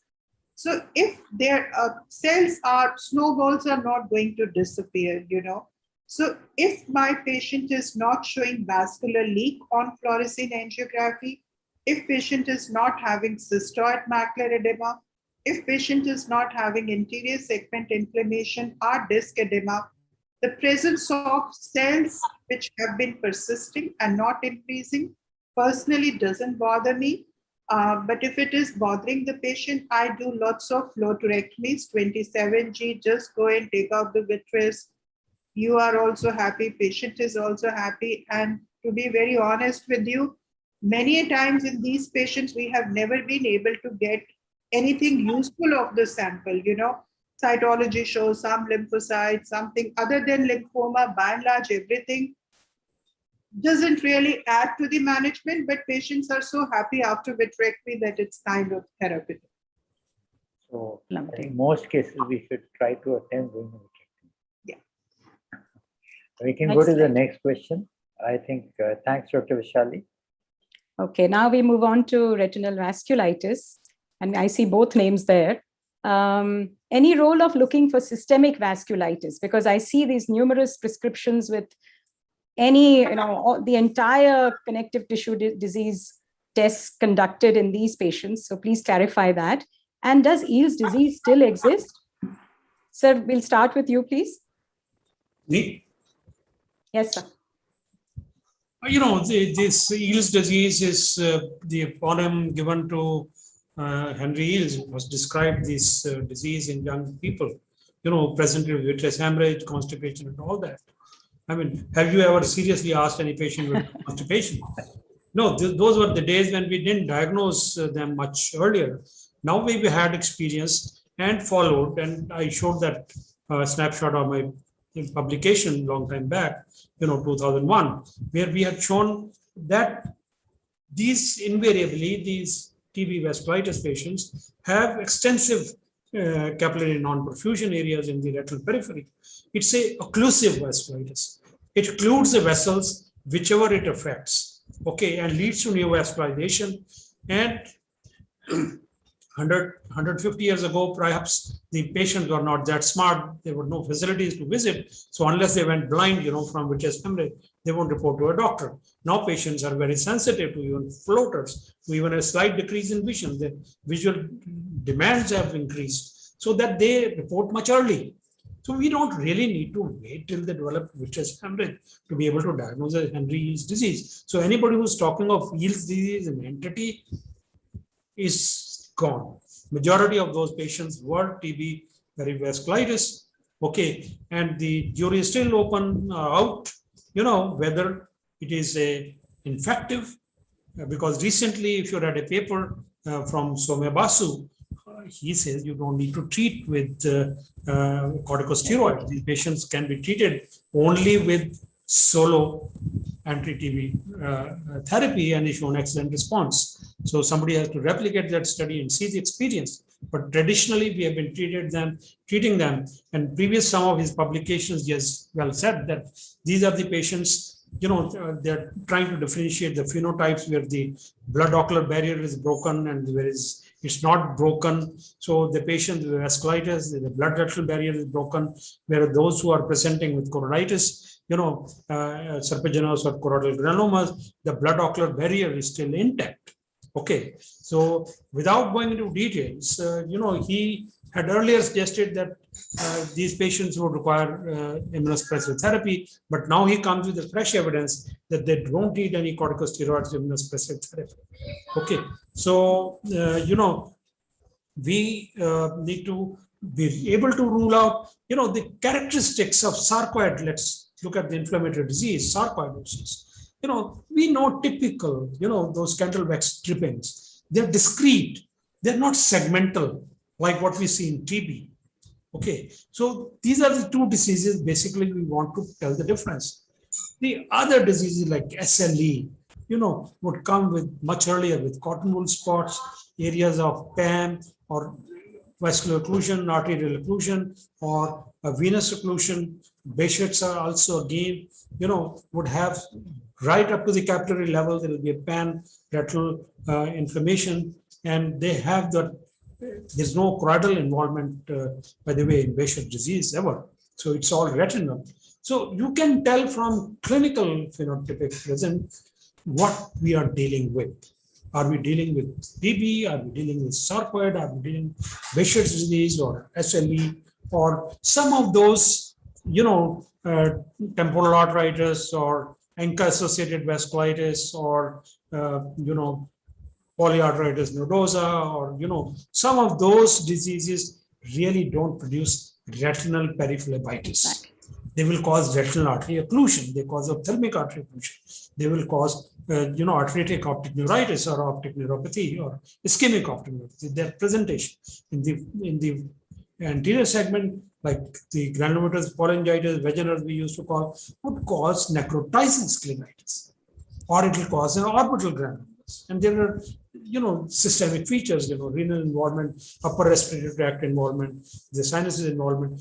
I mean, these are sick patients, who come to us. So retinal periphlebitis is really not a big deal when you start looking carefully.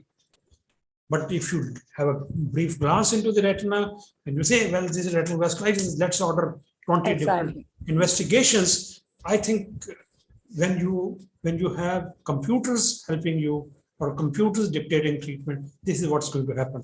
So again, the message is, you are the physician. You should be trying to discriminate. Don't let the computer dictate you what should be done. Okay, so that's the point I wanted to drive home. No need for that list of investigations. Yes. Just look at the phenotype. Yeah, so look at the clinical patterns, recognize them, and then follow. Because if you see only in about 8 to 10% cases, the systemic investigation do reveal results. 90% they don't. Ajay, see, the idea of any investigation, people order a number of investigations, 30, 40 investigations. That's an easy way for them to get the patient out of the clinic. The basic principle of writing any investigation is it must help you in your thinking algorithm. I'm not saying computer algorithm. I'm talking of thinking. If I'm ordering counts, if I'm ordering sugar levels, if I'm ordering urine examination or X-ray or a CT or a number of investigations, what is the objective? How is it going to help me if it is positive? How is it going to help me if it is negative? So each, they order serum calcium level. How the hell are serum calcium or, the number of such investigations useless, rheumatoid factor. So long you're not dealing with the dry eye or Sjogren's syndrome, why should you ask rheumatoid factor or you're looking at scleritis? I mean, this is where we have gone wrong because of our old masters, who had that. What I'm saying is the dogmatic. No, you must order. We have seen plenty of those in our times. Okay. Yeah, so we can go to the next question. I think this question will come from Dr. Prashant. Prashant, you're there? Prashant, you have to read it out. No, I can read it. No, Prashant, I wanted them to. Yes, sir. Yeah. Prashant. Hello, sir. Yeah. Yes, sir. Yes, sir. There are certain signs which are highly suggestive of TB. Absolutely. Like conclusive vasculitis with CRA patches, choroidal granuloma, granulomatous uveitis. So, would you consider AKT in this patient even without supportive evidence from Monto or CECT chest? Because most of the patient, they were unable to do CECT chest and all this. No. You have to have a simple skin test, tuberculin skin test, which government hospital won't cost you a penny. Okay, that's the simplest thing you can do. Fine. Okay, so you need to be able to defend your decision of starting a highly toxic, long drawn treatment, 9 months. Okay, and if the fellow is non-compliant and in future life is going to, develop a multi-drug resistant tuberculosis, you are putting his life at risk. So you must have some evidence. And I gave those brief algorithms. You can read that paper because it's now widely accepted. That is how we should approach. And that is actually adapted from the pediatric tuberculosis patients approach, because there also they are not able to demonstrate AFB, okay, or by histopathology. They are exactly the same as TB uveitis, okay, or pleural effusions, or these meningitis or meningoencephalitis. Exactly the same story as TB uveitis. Okay, so you must have one. The radiological, from extraocular sites, you demonstrate either pathology or the AFB, or you show a very, evident TB pathology on X-ray chest, CT chest, or PET chest, or the demonstration, or immunological test positive. So even if you are able to show one positive, not all the three areas positivity, you have a diagnosis of possible tuberculosis. But all these diseases, and now people used to question when we, long time back, 18 years ago, when we described this serpiginous-like choroiditis, okay, they all were, critical, hypercritical, okay. That, how do you say it is tuberculosis and whatnot? Stuff like those questions arose. And there we actually had patients, if you read the report in detail, you will see patients who had been treated on corticosteroids. And they developed tuberculosis. And then we did the biopsy, we did the PCR. I mean, there couldn't be more better evidence disease entity described than those cases that we described in 2003. Okay, so you have to have an evidence. If you don't have evidence, start the patient with tuberculosis on corticosteroids, but keep that patient under watch for development, conversion of negative Montrose to a positive Montrose or positive IGRA or a positive CT, or development of systemic disease. You must keep under watch. Okay, don't lose the patient, send him on steroids and send him home forever. Okay, keep him under close observation, and the best is these days to document, take pictures. They will save your life, patient's life as well. The next question is for Ruchir. But before Ruchir asks the question, I have a question for sir. So this is normally when a patient comes to me for the first time, I've ordered MAN2 test and I want to start steroids.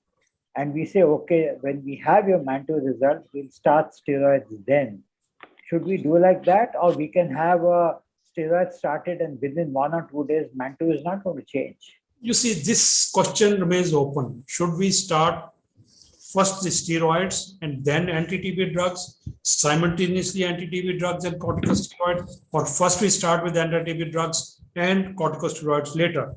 Okay, the fear is that if you start anti-TB drugs alone, the risk of paradoxical reactions, at least in serpiginous-like choroiditis.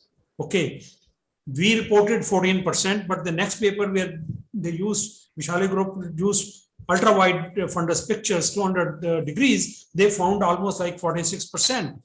I would go a step further and would say that half and this must be discussed with the patient, that half the risk, 50% chances on anti-TB drugs plus inadequate corticosteroids, you will have flare-up of the disease, you will have paradoxical reaction, worsening, progressive lesions.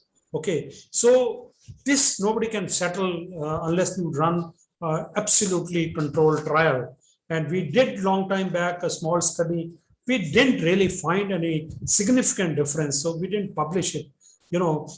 Starting steroids first, and then after 2 weeks starting the anti-TB drugs. Okay, there's no harm in starting the corticosteroids unless you are suspecting a replicating or multi-bacillary MTB, like an abscess or large granulomas, which are typically have that replicating MTB. So there's no fear. But if you are discriminant and like multifocal serpiginous choroiditis or multifocal lesions, I'm sure you can start with corticosteroids, and at leisure you can start the anti-TB drugs. There's no harm. Sunil, thanks, sir. Sunil, can we have the question back? Richard, please go ahead. Good evening, sir. It's a pleasure to listen to you always. I've listened to you quite a few times now. Sir, I have a few patients that I'm treating, and those patients are those patients who have already received AKT 15-20 years back with supportive evidence of tuberculosis. For example, a positive Montauk's test and a TB granuloma or an SLC type picture. But now they have recurrences.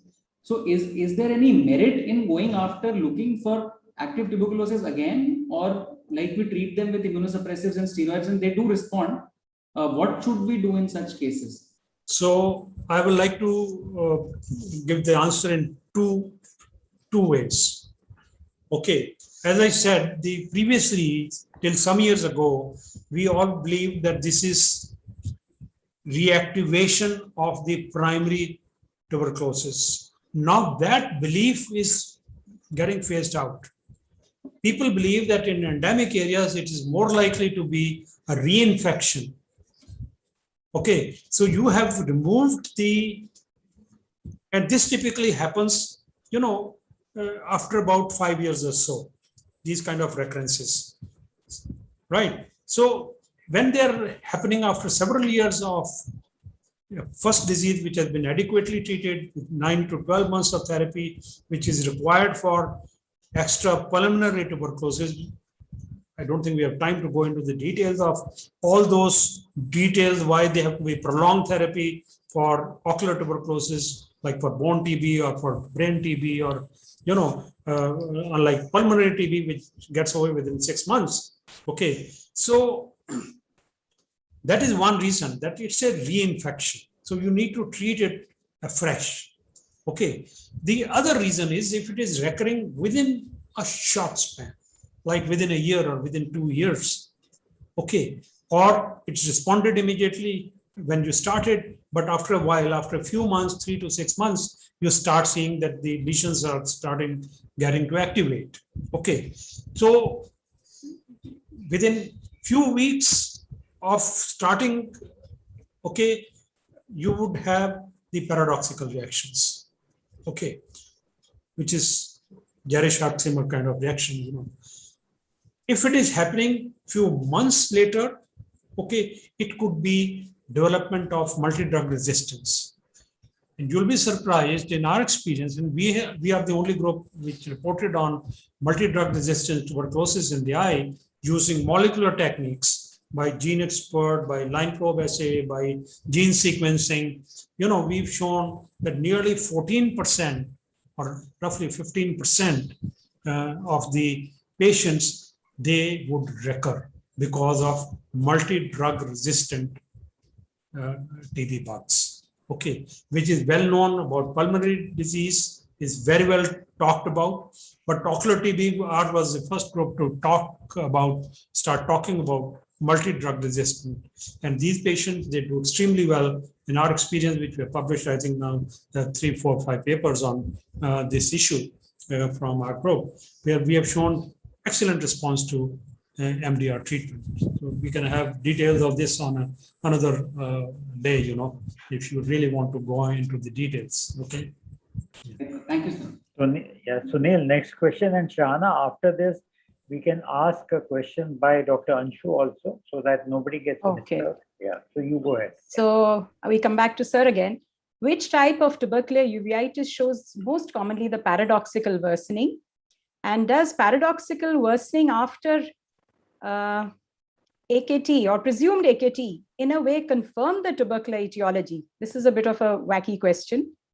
In which tubercular uveitis would you use anti-VEGFs? And in which circumstances would you consider immunomodulatory therapy in TBU? I think a few of these questions have already been answered. You see, the multifocal serpaginoid choroiditis or serpiginous-like choroiditis is the phenotype which shows the maximum rate of paradoxical reactions. I have seen one odd patient with retinal vasculitis showing the same response. I have not seen granulomas responding in a way, but those were early days. We were not thinking of paradoxical reaction. So somebody has to really document them now when they're starting their, treatment with anti-VEGF. Very nice work, I'm aware, Manisha Agarwal has done in her hospital.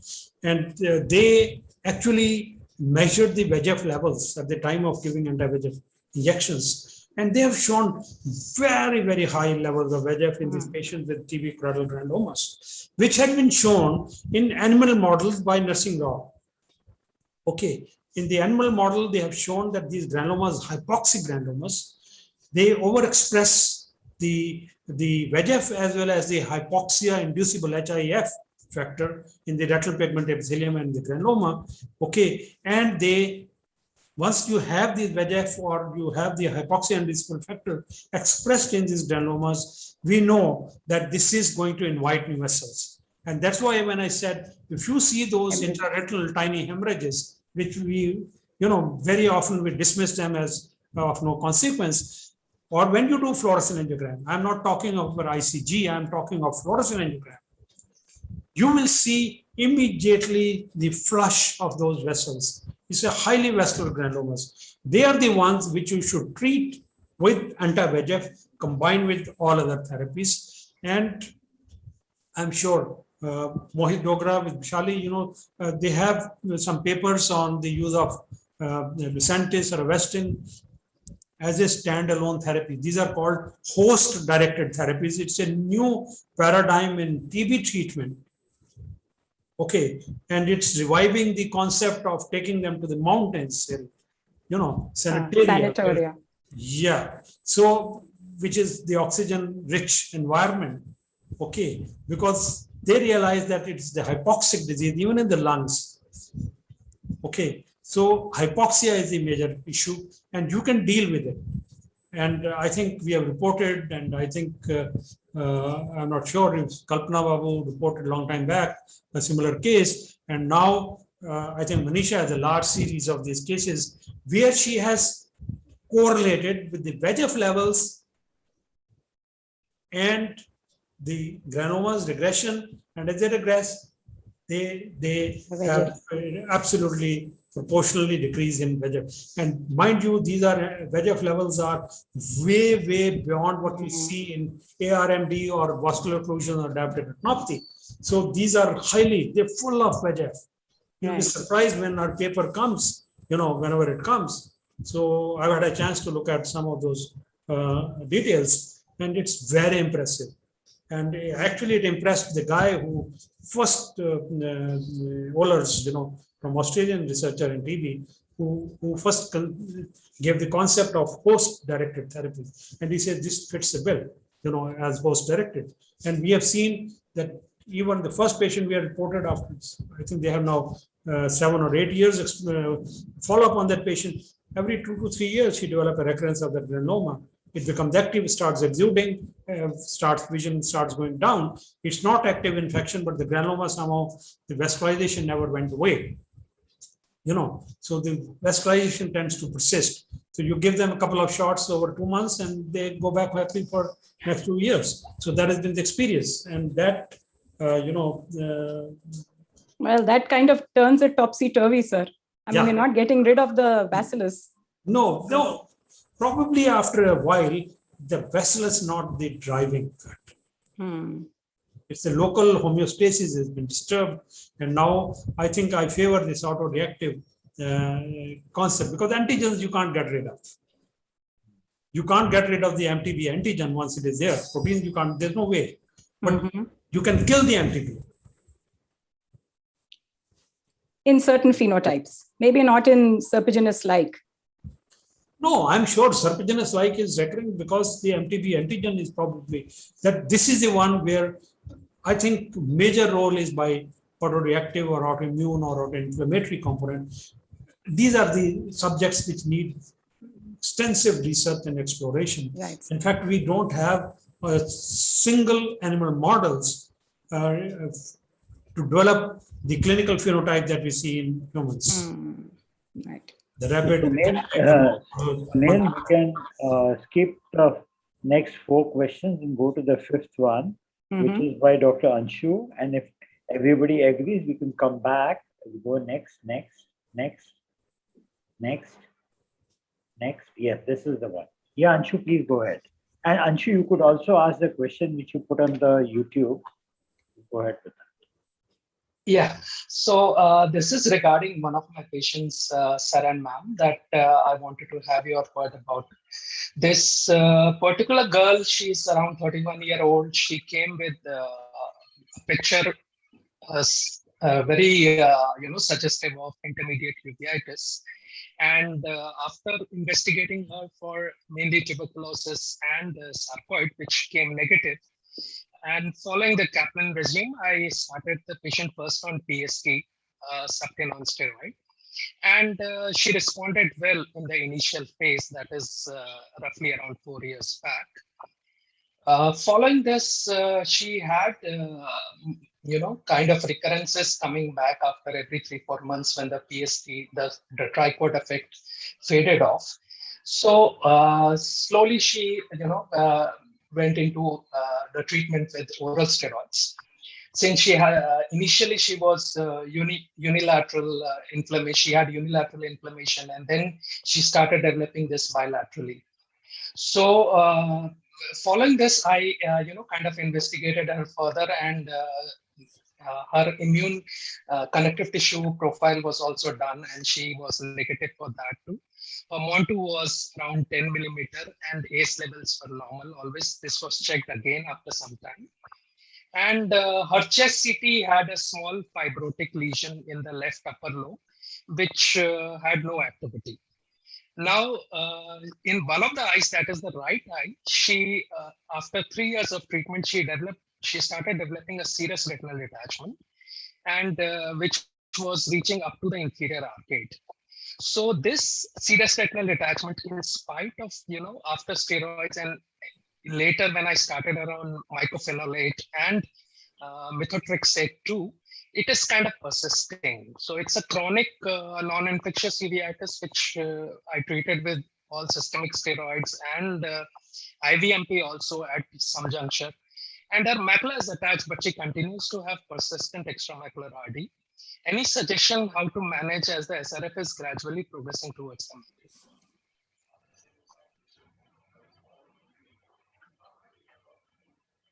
I think the development of a serous detachment is not really a feature of intermediate uveitis.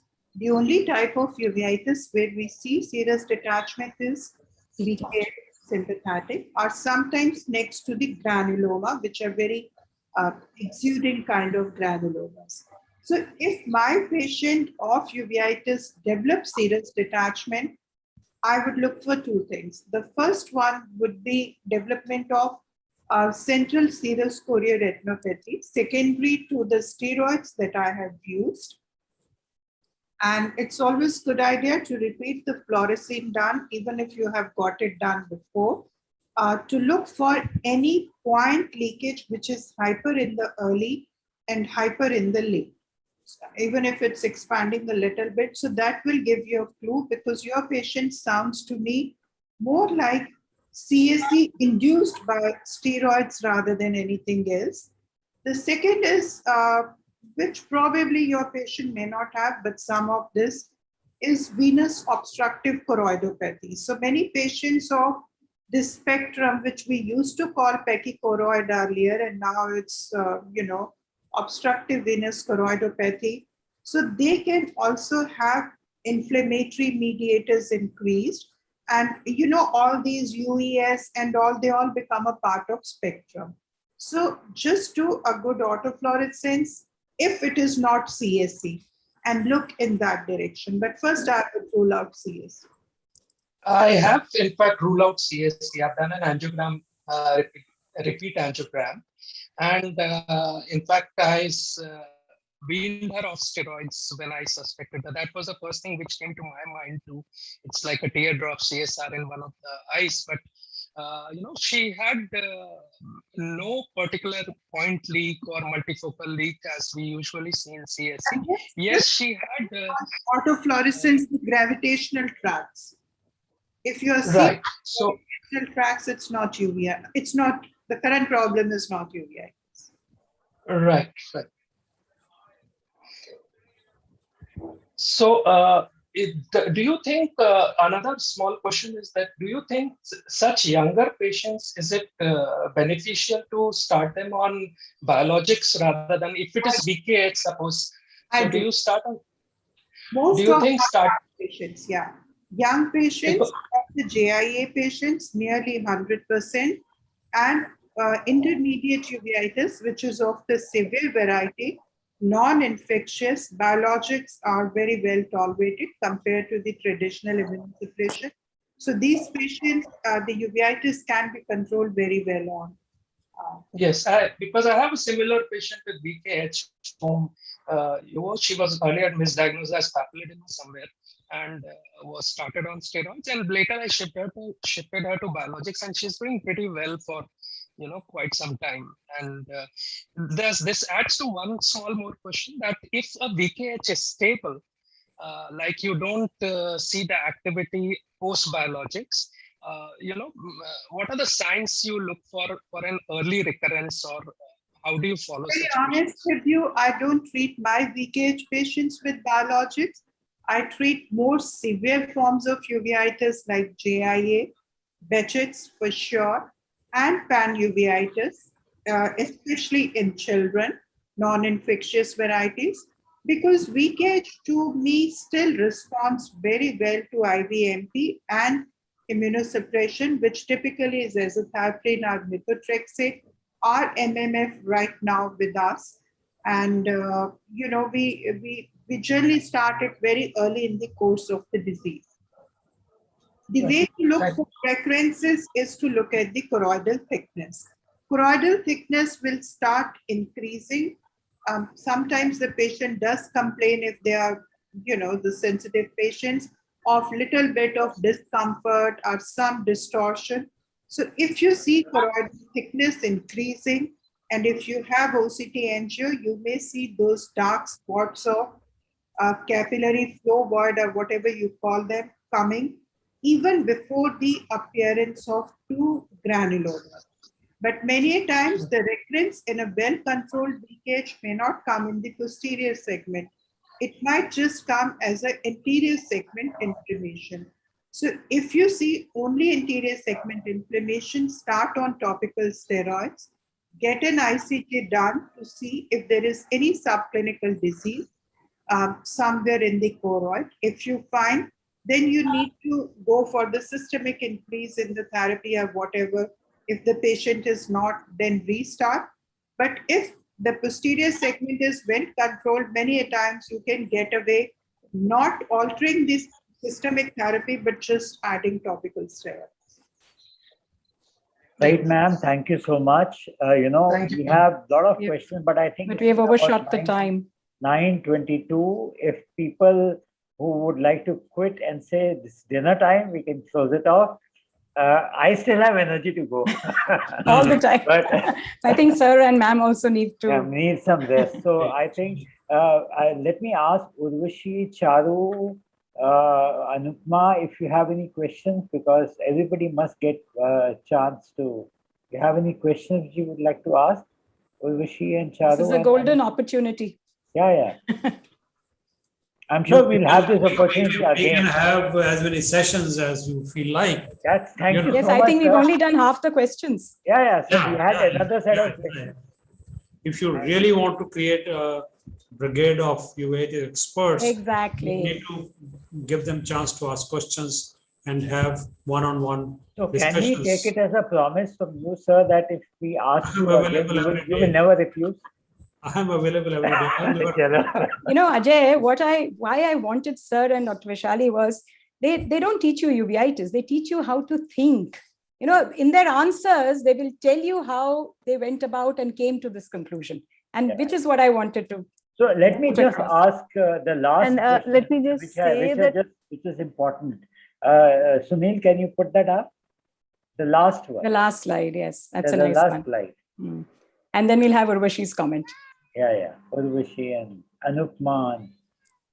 So this is what I want to ask both of you. Both of you have done amazingly well in uveitis. Being present at PGA at the right time mattered. how do you go about enhancing your knowledge and skills in UVEITIS? What is your massive message to the youngsters? I think we talked about it earlier, but just I want Professor, both Vishali and Professor Gupta to sum it up and tell the youngsters that, you know, this is an exciting disease to look for, and, you know, if we, how do you go about it? You see, my chief told us when we were residents, because he used to be, you know, all the time snubbed by his fellow colleagues in other disciplines like surgeon, physician, internist, this, that. And he said, no, I'm no less, because he was UK trained. And he said, I'm no less a physician. So he always had great interest in systemic diseases. And that is how I got interested primarily in these, because, you know, I used to do a lot of retinal surgery. I was, even till the end, I was doing a lot of retinal surgeries. But Ajay, you would realize retinal surgery don't pose a challenge. I mean, you do one case of retinal detachment or 100 cases, or you treat one diabetic, or you treat 1,000 diabetics. It's the same, or CNV, and you keep repeating the same thing over and over again. That can be very, very boring and tiresome. Okay, here it is an opportunity. Patient presenting, you can act as a physician to that patient. You start thinking about what he may have in his eye, what he may have in his system. You know, you think like a physician, a comprehensive physician. And that is what we, I think, practiced, and we had the advantage of having people like Professor Bambri, who started working with me way back in 87, and followed by Aman Sharma when he went away, who's the professor of rheumatology, who got, I mean, Bambri learned how to do a slit lamp exam and indirect ophthalmoscopy. Believe it, because they found it very exciting. So did Aman Sharma, finding very exciting. You know, because eye is the only organ in the body where you can see the pathology unfolding. There's no other part. You have to have access to the labs or X-rays and CTs and all that. So here they were actually seeing what they read about pathologists. So this is an eye, you know, to the rest of the body. So that got me interested, and the disadvantage was that we had to learn everything. Even treating the first toxoplasma patient, I'm sure Vishali would remember all those. You know, we had a tough time deciphering. And I'm so envious of the young people who are joining their MCH course and fellowship course in PGI. I mean, they have so much more and so quick learning. Something, you know, we learned over 10 years to focus on get a good retinal angiogram, or 1 year to focus even the retinal picture. You know, they can learn in it a day. So it's very, very quick learning these days, because now we have the experts. We have, I think, a good pool of experts in this country. We need, for 1.4 billion people, we need many more, hundreds and hundreds of experts. Professor Vishali, what is any comments from you?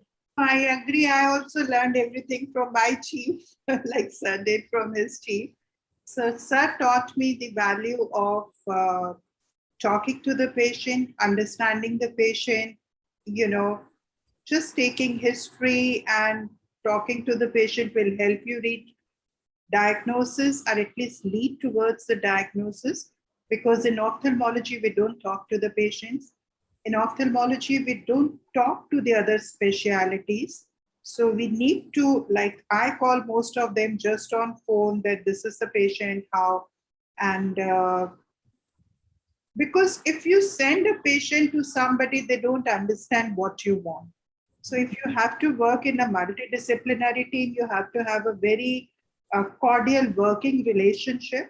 And I think now is the era which I'm very much interested personally moving towards is precision medicine, pharmacogenetics, to find a way what is going to work for which patient, and customized therapy, and even customized imaging. I get very confused with everybody trying to show so much imaging, and I think there has to be targeted imaging, not only targeted labs. And you have to treat every patient as very differently, and I don't think we can, in uveitis, we can just follow any book because every patient has a different story. Like even for TB, some patients respond to anti-TB, some respond only to steroid, some only to anti-VEGF, and some patients keep coming back whatever you do. So I think every patient needs a very, very individualistic therapy rather than generalizing the do's and don'ts. That's one last question, ma'am. I think just Professor Amod said that, about the white field imaging, which you described those Paradoxical. paradoxical worsening. So do you, in most of your patients, get a white field imaging done? in uveitis, In yes. uveitis, yeah. Yes. I told my only lab, I have been working on it, that our team should not be doing those riff-raff OCTs, fluid plus, give injection, with the home OCT devices available now, we should be having our technicians just doing the OCTs along with the IOP, and our team should be dedicated mainly to do these wide field ICGs and fluoresceins for the patients who really need attention. Yes, I do. You think white field OCTs and white field imaging is going to be the next big thing in uvea and retina? I don't say for every uveitis patient you need, but probably the kind of the patients we see who have gone through all, it does help you a lot. And even in the patients who do not have very clear media, once you get the ICG, you get a fair enough idea what you are dealing with. So I get it done a lot. Thank you, ma'am. Urvashi, anything you want to say, or Charu or Anupma? Yeah, Charu, go ahead. So I don't want to ask a question. I want to thank Professor Dr. Amod Gupta and Dr. Vishali Gupta for sparing their valuable time. And I'm sure the salient points and the telltale signs they have described will going to help us in our normal OPD patients. Thank you so much, sir and ma'am. Thank you. Okay, everyone. Good night. Thanks a lot once again, and thank you for all for joining. My pleasure. Okay. Thank you. Thank you so much. Thank you, sir. Thank you, Dr. Vishal. Good night. Good night, ma'am.